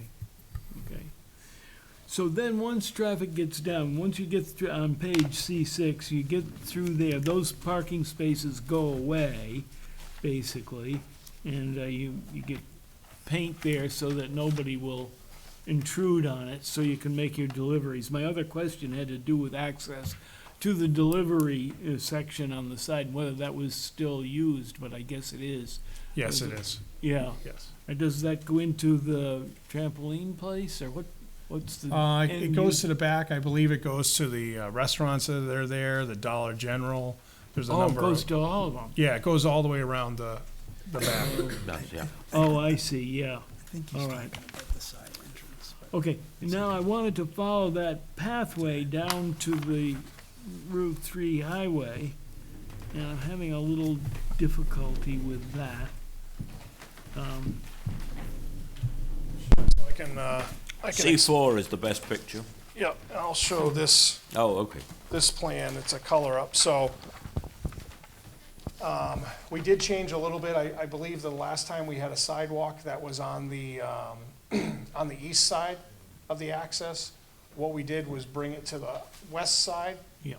Bring it all the way down, wrap it through along the edge of the parking, and it does show off, maybe that C4 is better to look at, but it comes to the, to the condos that are across the street so that now we can have a good crosswalk. So we connected through there. That was one of the comments from this board. So we were able to create a crosswalk to get them across, safely across. We did not go out to DW Highway, which I think you're going with your comment. Well, that's Nelson. what I was. Yeah. We did not go out to that, and that is, you know, we can certainly talk about that with the waiver, but we did provide, I'm not sure exactly what it is, but it's probably about 900 feet of sidewalk here, and tried to clean up this for the condos to get them across. We have been out there a number of times, just reviewing with the site, and we do see this is actually used quite a bit. People do, I mean, not the crosswalk because there isn't really much of one right now, but they do cross there. Yeah. There's a lot of people going, a fair amount of people going to the condos there. So that gets people from the condos to the apartment house up on the top of the hill. Well, no, it's to the retail development. That's what That's this where crosswalk it's comes gotta over go. to an existing sidewalk there so that they can go there and go to Tucker's or whatever they want to do. But it doesn't go any further east, is what you're saying. It No, it doesn't does go not. to Route 3. No, it does not go to Route No. 3. Well, that, we should have a discussion Not about. yet. Yeah. Well said. Okay, that's all I have short of discussing the whole sidewalk, the whole Okay. pedestrian issue. Anybody else? Well, then let's move on to that sidewalk issue. But Nelson, you're our number one sidewalk man, so why don't you Well, I'll point man on certainly, sidewalks? I understand that our Department of Public Works has recommended a sidewalk as well as ourselves. Do we have anything from them yet to If you give me a minute, reinforce? I have comments that she provided me today. Give me a minute, I'll dig them out and see what's there. I didn't hear what he said. See, Okay. I can talk about the sidewalk a little bit to get it Well, rolling. let's, before you tell us, let us Yep. tell you, we as a board have been trying to get full sidewalk effectively from one end of the town down by Harris Pond up to the Bedford line. And we have been working with DOT and everybody else to try and get a full sidewalk from one end of the road to the other. And we have, in fact, had a program that we set up with the New Hampshire Regional Planning Authority that sort of, they came up with ideas, and certainly one of the areas that was definitely considered was this particular area. And now I've read your memo and I understand what you're saying, but, and I think it's the but. Anyway, Robert. Don's only comment was just that it's required by the regulations, so it should be required or a waiver granted. But we met with them initially early in the process before the formal application was submitted, and it was made known at that point that we have the town plan that we've been working on, and that's something the town's trying to do. Right. So, your turn. Thank you. So, originally we asked for a waiver when we did the retail component, and we were granted the waiver. We've studied this, and again, we're not, opposed to sidewalks and making pedestrian kind of the access easy, because obviously we're a retail shopping center, and that's kind of a key component to being successful. So we get that. But, I look at it as the sidewalk to nowhere, because as I look down DW Highway and I look at who has sidewalks, who doesn't have sidewalks, it's named DW Highway, right? It's a highway. It's a busy street. And we've studied it ever since we were here the last time, because we were sensitive to some of the comments that we heard. So we looked at it, we went back, and there's more to it than just a sidewalk. There's a lot to it. There's a lot of drainage in that area. There's a light in that area. There's crossings. There's timing of the light. There's how do you get across DW Highway.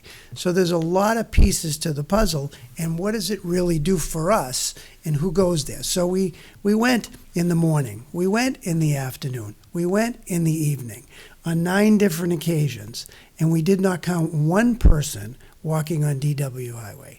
Now, there were a fair amount of people coming from the condo project next to us, and we said, let's focus on what we can control, which is access to the retail shopping center. So we're sensitive to the idea that the town wants sidewalks and that there's programs out there and you're really, trying to make people look at that and focus on it because it does move pedestrians around. But at the same time, I think for us, we're trying to make sure people are safe in our retail complex. And it's kind of one of those things that it's not just the cost of the sidewalk, just putting in a sidewalk. It's all those other things that come along with it that we have to focus on also to make sure it's safe, make sure it's done right, make sure that, there's curbing on a sidewalk. You can't just throw it in, et cetera, et cetera. So, we get it, but at the same time, we think that we focused on the sidewalks that we needed to internally in the shopping center to make our retail development safe. So that's my take on it. Please, Bill, please have a go. Well, on East Chamberlain Road, there is a development that's going in there adjacent to the diner. And Councilor Albert, Peter Albert, last Thursday night at the meeting, raised the possibility of, can we put sidewalks in on that particular stretch and connecting it down with the gas station? You want to talk about a sidewalk to nowhere, you just look at that, at the gas station that's down there, and it has a sidewalk to nowhere. The council, I believe, is going to be discussing potentially that project, if not on September 26th, probably the meeting on October 10th, where we're going to have a talk about it. We're going to talk about connecting from Chamberlain Bridge past East Chamberlain Road, going all the way down at least to that particular gas station. So I say this because potentially there's an opportunity. I mean, you talk about that you would be building a sidewalk to nowhere, potentially, depending if feasibility works. And I agree with you that, the engineering piece along DW Highway as it relates to drainage, I mean, that's a legitimate concern. This is the only reason why you've got a drainage swale right there on your property. I mean, that's the only reason why, because that area historically has had issues in the past. I think there's a unique opportunity to connect the project at Merrimack Plaza and the apartments and actually connecting it to the downtown. We're talking about it. We see a lot of value in connecting to the gas station. And now you're talking about an additional, and I'm guessing, and I'm not going to go with feet, I'm going to say an additional quarter mile, maybe 600 yards from that gas station down to where your property begins, that would need to be connected. And now you've got Island Pond Drive, you've got, I forget the name of the condominiums that are adjacent to you, you got, excuse me? Eastridge, thank you. So now you got, realistically, people being able to walk from those particular locations, being able to walk northbound up into the center of town, being able to access Watson Park. And, but I mean, you still even from that point, because I know that the Chamberlain Drive, is that what Chamberlain Drive, that's correct. Yeah. So I was there today, and I've been kind of going back and forth, and walking it myself. So from the credit union, we have like a little strip that kind of goes into the credit union. There's a little piece that goes from the car wash to the credit union. Yep. And then there's nothing. And then we have that other retail strip where they don't have any sidewalks. And then Chamberlain Drive's probably a little further past the little strip. And then there's Chamberlain Drive. And then after Chamberlain Drive, maybe there's a piece here and a piece there across the street where the optical place used to be, where the self-storage is. They Yes. have a little piece over there. And so, I'm not sure how they ever really connect. Even if you did, okay, we get a piece here and a piece there. well, I'm not connecting. I'm talking about being specifically on the westerly side of Daniel Webster Highway from that gas station going all the way up to the center of town. Right. That's what Councilor Albert talked about in the last meeting, and the council is going to be talking about it, like I said, if not on the 26th and the 10th of October. But the town plan, which was adopted in the master plan, whatever it was, we have been working with New Hampshire Regional Planning. We will have as a project eventually to have a full sided walkway. Now, I take your point, it's a walkway to nowhere, but if everybody took to that line, nothing will ever get done. We've got to effectively say, these pieces, where we can, we're going to put it in, and hope, not probably in my lifetime, but at most in somebody else's, these younger people's lifetime, there is a full walkway. And to allow somebody not to do it, when there's an opportunity for us to ask you to do it, or force you to do it, that seems to me we're throwing away an opportunity. Well, I think if it was as simple as a sidewalk, then I would say, let's talk about it a little bit further. But as I said, there's a lot of drainage, there's a road, there's signalization, there's timing, there's a lot of traffic-related issues there. I understand. So it's not as easy, okay, let's throw a sidewalk in. We even thought of putting a sidewalk on the interior side of DW Highway on our property. Well, that would be a lot easier because there's a lot of things you can avoid. But again, we look at it and we tried to look at the traffic patterns, how they exist today. What can we do to improve our property and our project and contribute to the overall master plan of what the town wants to look at. And today we don't see it because there was no one that walks in that area. Now you could say, okay, there's no sidewalk. Maybe if there was a sidewalk, right, then you could it's chicken and egg, isn't it? Well, a little bit, but you're still on a highway. So it's not the nicest walking. I mean, if you're going to go for a walk, you're not going to say, okay, let's go for a walk on DW Highway. There are other places you're going to go for a walk. So that's what we struggle with a little bit. It's not so much as going for a walk. It's walking to go to a specific place. And on DW Highway, I believe that's valid. You're going to come from the Eastridge condos, and you're going to walk to Daniel Webb, to DW Diner, because you've got sidewalks there now, so you can walk there, rather than taking your car and dealing with the traffic. Right. But I think you're not gonna go for a hike. Yeah, no, I get the connection, and that's why I think we focused on the condo connection to our property. That's why we added the sidewalk where we had it stopped originally at the entrance to the apartments. We said, no, let's bring it all the way down and then connect over to at least the condos. And because Rob was here last time in the audience, he raised it. He said, look, I walked from the condos over, can we connect better? And said, let's look at that at least. So we tried to focus on the internal stuff for us anyways that made sense. And I completely agree, and I appreciate the fact that you did that. Right. Doesn't change my mind. Right, about no, I the get it. sidewalks. Let me make a couple of comments on this as well, and don't take this the wrong way that I don't like sidewalks, because both Marisa and I do a lot of sidewalks, a lot of bike paths, a lot of pedestrian connectivity. Some of our projects are solely sidewalk projects. There's no other development with it. So we understand the sidewalk piece fairly well. In this particular case, there's a lot of things, and Rob hinted on some of them. So in this particular case here, DPW would like to see that the sidewalk be in the right-of-way, which makes sense. There's utility poles that are along that area that would need to be relocated. We'd need to put in granite curbing. We'd need to put the sidewalk itself.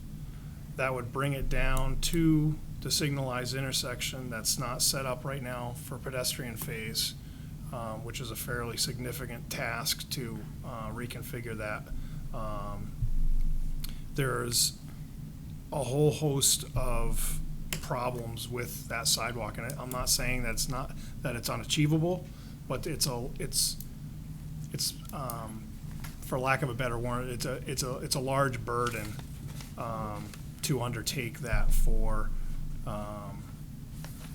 and I understand the value of it, but it's just a large burden for the development that we're talking about, and we did try to do as much as we could with what we had, but it is a large burden to do that sidewalk, and there's probably another whole handful of issues or items that I didn't think of off the top of my head. I think I can understand your point, but I'm also thinking of what we did on Wire Road when the Jehovah's Witnesses were wanting to, and because there's a residential development which is a beautiful sidewalk wandering through the trees, and the Jehovah's Witnesses, at our request, agreed to a sidewalk on their site. They had the same problem, effectively, some of them you're saying, but they have in fact created a sidewalk across their site which ties up with the, I forget what the name of the property Mallard development on Wire Road is, but Yeah, Mallard Point. Mallard Point. thank you. It's all linked together. And they did it without any, they didn't worry about it. They recognized that putting it on the road was very difficult, but they put it on their site. So I would like to take up your offer for you doing it on your site.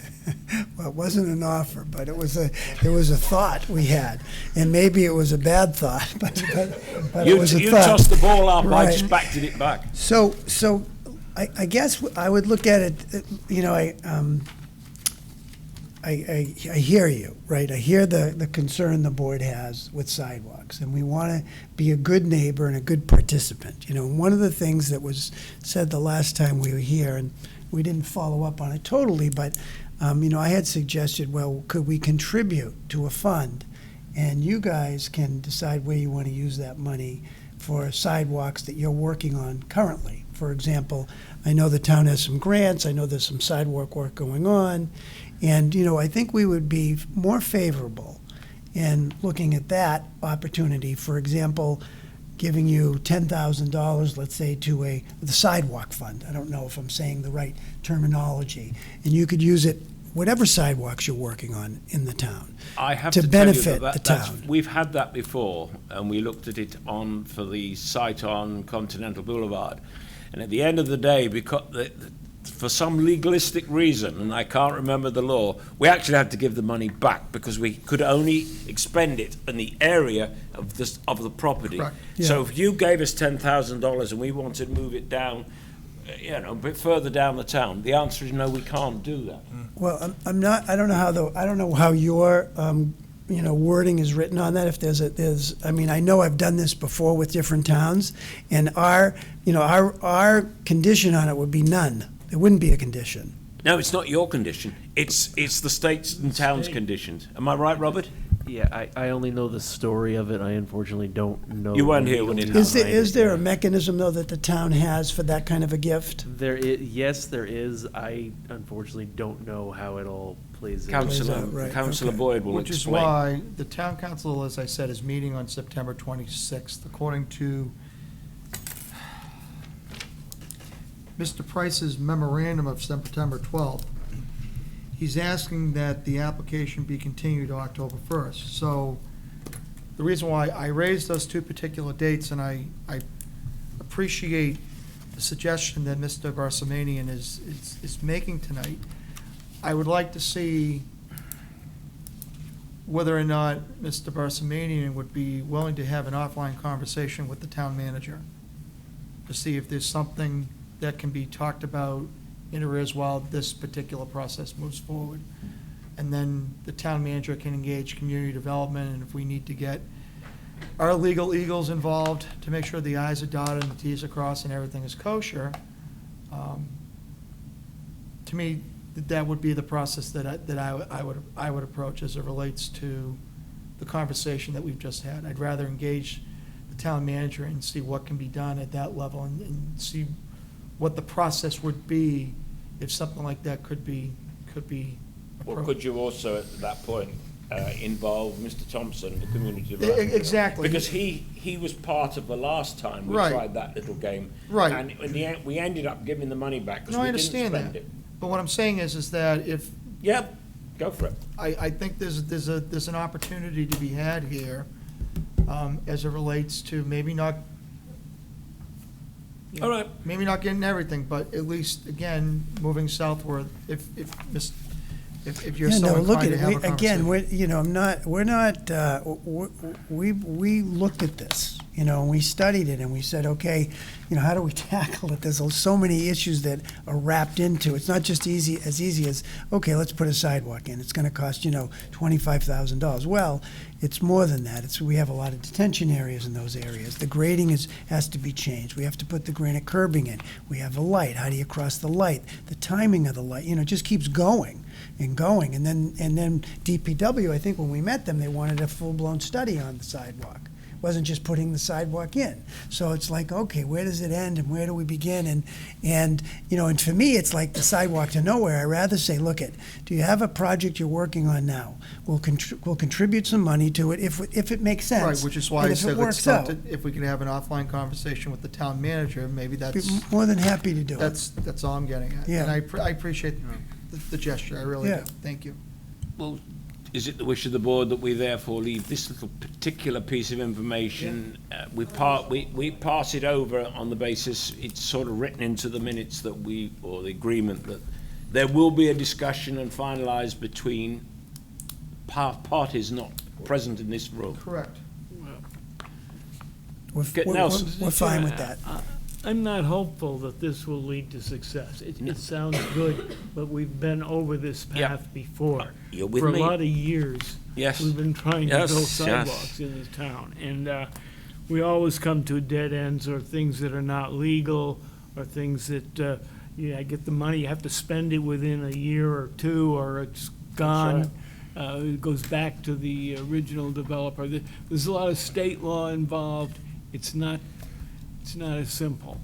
I would hope that you could I would be willing to entertain some alternative to a sidewalk along the edge of Route 3. If we had a way through here to build a sidewalk that would begin at one end of the property and end at the other, that would get people through. We've talked about this in the area of the Commons, of running the sidewalk down Twin Bridge Avenue there and then turning left and using the sidewalk in front of the Commons as a way of getting from one end to the other and then back up Front Street, because there they've got a similar problem. If you look at Route 3 and you look at the property of the Commons, you find you don't have enough room to build a sidewalk, and it's a long way down. So we talked about looping it down through there, as this is part of the Town Center Committee's review. So maybe I'd be willing to entertain something like that here, but I do want to see the end-to-end capability to walk, because that's a link in the whole chain, going from. I mean, the one other thing we, looked at, and again, I don't know do we show it in the new plan? Which could maybe accomplish what you're trying to accomplish, and just in a different way. Which I think we could probably handle. Is, what do we need? This guy, Take the right? microphone, please.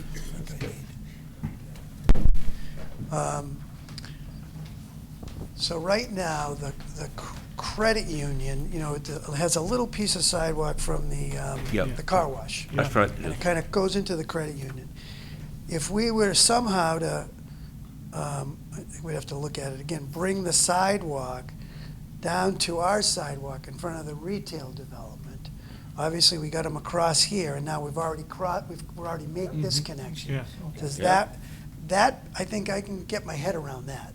Because then at least we're bringing them down, bringing them into a safe zone in front of the retail, which is obviously a good thing for us. Yeah. And then across, and then back over to the condominiums if they want to do it. Then, kind of addressing your piece, if it does come down to this section, it's a continuation at least, and we got them from one side of our development to the other side of the development. Yeah, and you can, if you just stay with a little piece of stub of sidewalk on the south side of your property out to Route 3, and it may end there, but at least then you're back to Route 3 and you've got a continuation. Yeah, I mean, I can get my head around that, because I think it avoids all of this kind of craziness in the front. Yeah. And, it's gonna, look, I can do that for the same price as I was offering to, do a gift or a grant to a project that you're working somewhere else on. So I either would- one is fine with us. Yeah, I would do I have to look at Bill to figure out, legally, but we've that had piece I get the impression my colleagues are going to take you up on your offer. Yeah, well, we have no I can see a lot of nodding heads. We have no problem with it. All right. On the basis that that is a proposal and will be included in the discussion or whatever, and we have got a recommendation from the staff that, having resolved that issue, the staff is recommending that, subject to the various other conditions in the memo dated September the 12th, we should make a decision on this project. Public comment first. Hmm? Public comment first. Oh, sorry, is there a member of the public who wishes to offer any comment? Oh, sir, please, sorry, I do apologise. I sort of ignored it. Please put your name on a piece of paper and tell us your views on what you want to say.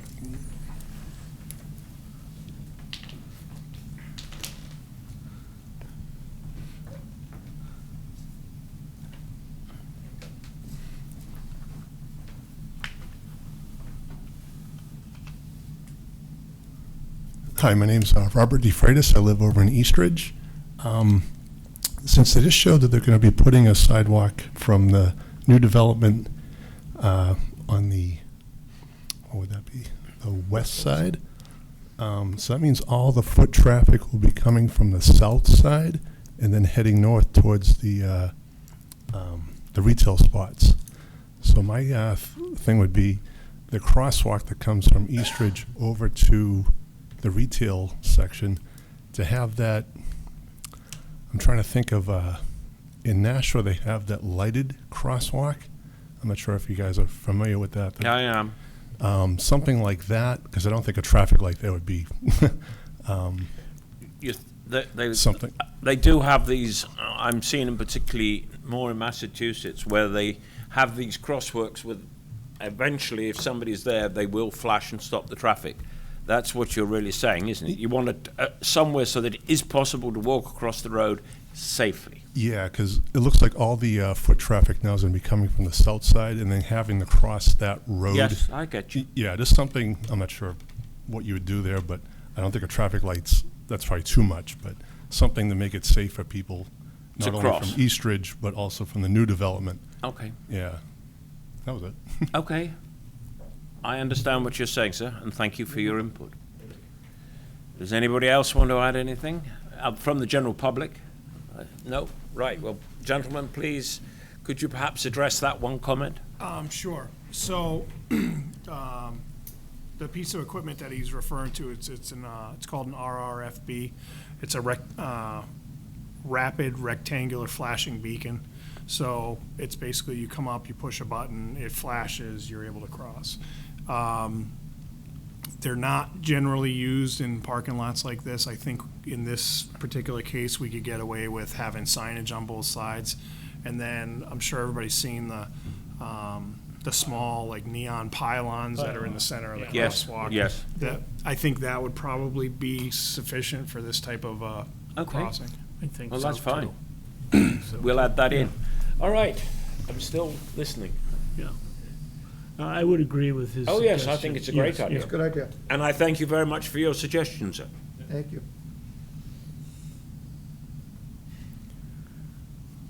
I can't say any more. I'm waiting for you folks. Well, I'm wondering what we can do at this point if we're, Well, if you read the staff memo, they suggest that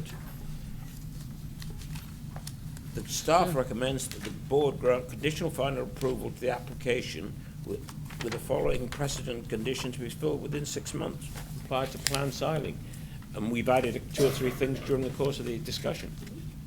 Can I make one more comment? Please Before you do. that? So I was in agreement with the memo. The one thing that I'd like to just clarify is that the memo says for one of the conditions that we meet all the fire department's comments. and we still have that one criteria with the secondary access that Yeah.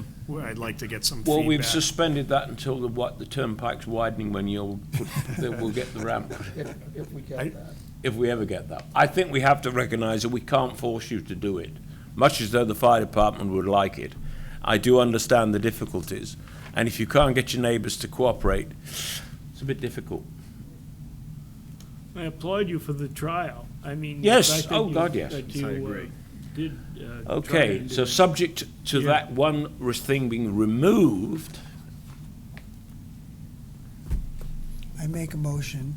Mr. Chairman, I would move that the Merrimack Planning Board grant final approval or conditional final? Conditional final. Conditional Conditional. final approval minus the fire department request for secondary access, and that that it also includes the memorandum of September 12th from Robert Price to Bob Best. and including the offers on the sidewalks. Offers on the and sidewalk And the connecting. flashing beacon that have been connecting made to this the spot. the southerly side of where Northeast Credit Okay. Union used to be, running westerly to Mr. Barsamian's property. Okay. Building, excuse me. Neil?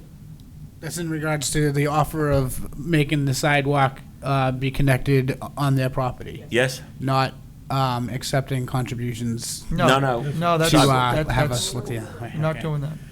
All right, good. Are you seconding it? I second it. One minute, Robert has got one question. Before the vote, just to clarify, are we having them extend it down only to the East Ridge connection that they've got, or are we going down to DW Highway? We'd like it down to the DW Highway. All the way DW down, that could be Highway. around the list, thank you. Motion proposed by Mr. Boyd, seconded by Mr. Anctel. I'll call the question. All in favour say aye. Aye. Aye. 6-0. Thank you. Thank you. You're welcome. Thank you. You're welcome, Thank thank you. you. Now, that's strictly item 5, but when we come to item 6, which Mr. Best is still disqualified, you need to look at the piece which I think is, I'm trying to remember which sheet it is. I think it's C4. C4 in the main pack. And this is really the item on section 6. And they want to basically break it into 2 separate units instead of being one big site. They want a unit 1 and a unit 2. I No, don't there's quite 4 understand why units. we need to do it. They make 4 units. Hmm? The request I saw was for 4 units. Because East Ridge is. Yeah, oh yeah, Easter is part of it, yeah. Oh yeah, sorry, it's a much bigger thing. You item 1, 2, 3, 4. Can we just read that There's notice four- into, read four that notice units into of the the record 4 to start? Oh yes, of building. course, I will read it into the record. Solomon Hollis PLLC applicant and OBP Management Inc. owner continued review for consideration of final approval of condominium conversion. Parcel is located at 360 Daniel Webster Highway in the C2 General Commercial, Aquifer Conservation, Elderly Housing and Planned Residential Development Overlay Districts. Tax map 4D-3, lot 001, case number Planning Board 2001-29, and the item is continued from the August 20th, 2019 meeting.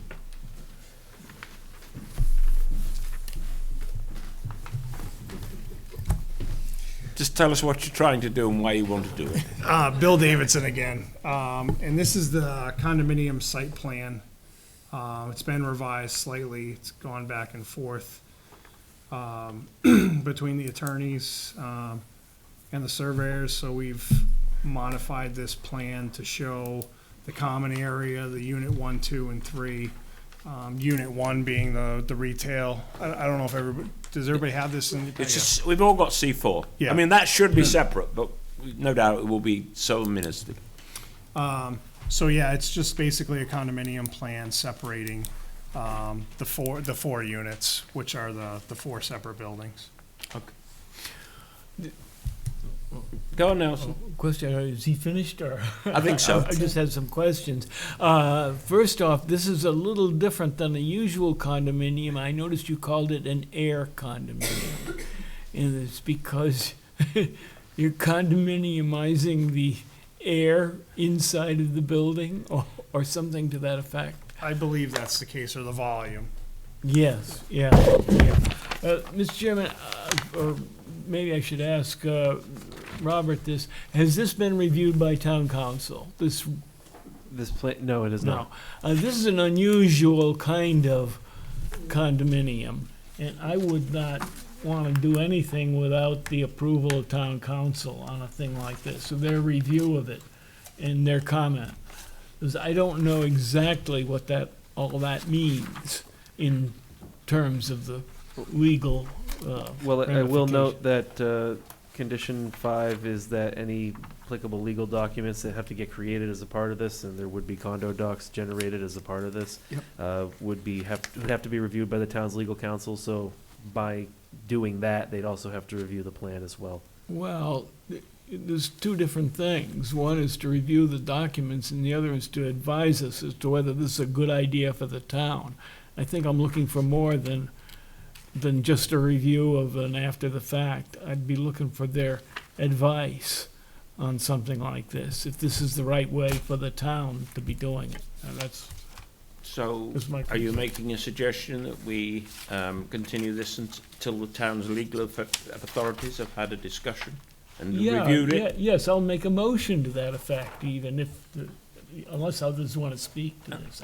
Maybe everybody doesn't agree. Unless anybody, well, you make the motion, we can talk Okay, to my it. motion would be that the town council review this proposal and advise the board regarding its suitability for the town of Merrimack. Does anybody want to comment on that? Does anybody want to add to So it? No, I was looking for one. Are you seconding it? No, I'm not. Okay. So if nobody wants to second it, the motion fails for lack of a second. Yes. So- Are you going to, somebody make an alternative Can I ask, proposal? so the existing site right now, it's just the one building, and then Hayward's, they're all, The Haywoods, the building, the credit union, and then the units up, the units that are right, going to be so, constructed. so top. basically, Mr. Barsamian has 3 buildings on his property, or has 2, There's 3 currently. Four. About There's 3 2.5. currently, and there Two will and a be a half. 4th. 2.5 with the 4th at the top of the hill. built, To be yes. built. Why are we perseverating over this? This is like taking a multifamily house, a 3-family house, and condoizing each particular floor. This isn't difficult. The applicant's making a very reasonable request. No, I just, Okay. Well, I agree. I'm waiting for somebody to say, I can't. Mr. Chairman, I move that the Public Merrimack comment. Planning Board grant conditional final approval to the condominium conversion application with the following precedent conditions to be filled within 6 months and prior to the plan signing unless otherwise specified. That has been elucidated in the September 12th memorandum from Robert Price to Robert Best with the 12 conditions listed in here. Except I think there's more to it than that. I would suggest the board take public comment for the public hearing before Obviously, making a I motion. will do that. But, is there any Okay. member of the public who wishes to join in? Sir, you're the sole member of, no. All right. We'll close the public hearing. Thank you, Robert, for reminding me. Now, to answer the question, if the board doesn't have any other further comments or questions, it really can be that simple. I second that motion. We have a motion proposed and seconded. I call the question. All in favour, say aye. Aye. Anybody against? 1. So that's 5-1-0. Gentlemen, you have everything you've asked All for right, from tonight. thank you, have a good night. And I'm so glad to welcome the chairman back to this chair. I All think hail I've had Caesar. very full tonight. All hail Caesar.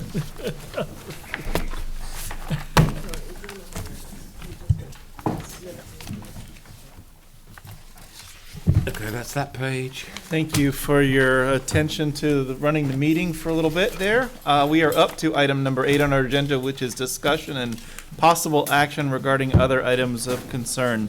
Does any member of the board have? Oh, yeah. We skipped, Oh, so we did skip 7 7. first. All right, I'm sorry. Yep, all right. Does any member of the board have any discussion items or items of concern? Paul? Not to prolong the night, but I just had a question regarding the lights at exit 11, how those are progressing, the upgrading of the system and all that. I don't know. Well, as far as I know, they won't get occupancy permits until that's been done. That was conditional. That's what I'm That was understanding. so I was conditional on when wondering. we signed it. I haven't got any further, but I agree with you. I'd like to know when it happens. Yes, I'd like, because the apartments are there. The buildings are there. I'd just like to know But they how can't, they're faring the they state. can't use them or fill Correct. people in them until those light system is installed. Correct. I don't know what the status of the light system is, but I know that the broken loop in the road got fixed Yes. like way early on, saw but that. Yeah. which certainly helps. But I don't know the status of the system. They're not looking for COs yet, but they would have to give us written documentation to confirm that that work has been done, because it's between them and the state. I'm noticing there's cameras there that's gonna help us, but I don't know that it's been completed. no. So I they- do know they that may I- have started it. I know they had a permit. I don't know what it would, I don't remember what the permit from the state, the expiration date was. I think they had to get it extended again. The state's controlling all the whole That's construction. unfortunate. reading of that. Completely separate from that, I can say that in the last 2 weeks, I've gone through that intersection between 5 and 5:30 p.m., which was its worst time ever, on a weekday, and wasn't half bad. I mean, It was you slightly got- better. you That's got why I through was one wondering life if that was cycle its and- total. Since they did the loop, yeah, it's definitely improved it. Definitely It's not improved it. Anyway, complete yet, but yeah, I don't think better. it's complete, but yeah, it's gotten better. Thank you for raising that issue, Paul. Any other items of concern anyone would like to raise? No? I'd just like to thank Robert and the rest of the staff for distributing the new regulations, the site plan and subdivision regulations. I put mine in a nice notebook here so I could carry it back and forth, but thank you. Why isn't mine in a notebook? You want a notebook? You could have my notebook. It just mentions a really nice law firm right here on the front cover. Anybody wants to have that, they can certainly have that. It's all right. If there are no other items of concern, we have the minutes of, what meeting? September September 3rd. September 3rd. We have the minutes of September 3rd. What's the will of the board with respect to those minutes? I move we approve as printed. Seconded. Motion and second to approve the minutes as printed. All in favor, say aye. Aye. Any opposed? Any abstaining? 700. That brings us to item 10, which is to adjourn. Is there a motion? So moved. Is Mr. there a Chair. second? Seconded? Second by Paul. Motion by Bill, second by Paul? Nelson. Second by Nelson. Nelson. All right. No, Nelson is Thank an you, Paul. alternate, he can't. No, He's standing appointed in. into Is he Dan's still- position, so. Oh, Dan's position, Dan. okay. So, we have a motion properly seconded to adjourn. All in favor, say aye. Aye. Any opposed? Any abstaining? We're adjourned. I'm gonna have a gavel. I'm gonna hit some with it. We'll adjourn the meeting. Please turn your microphones off, and thank you all for the hard work tonight.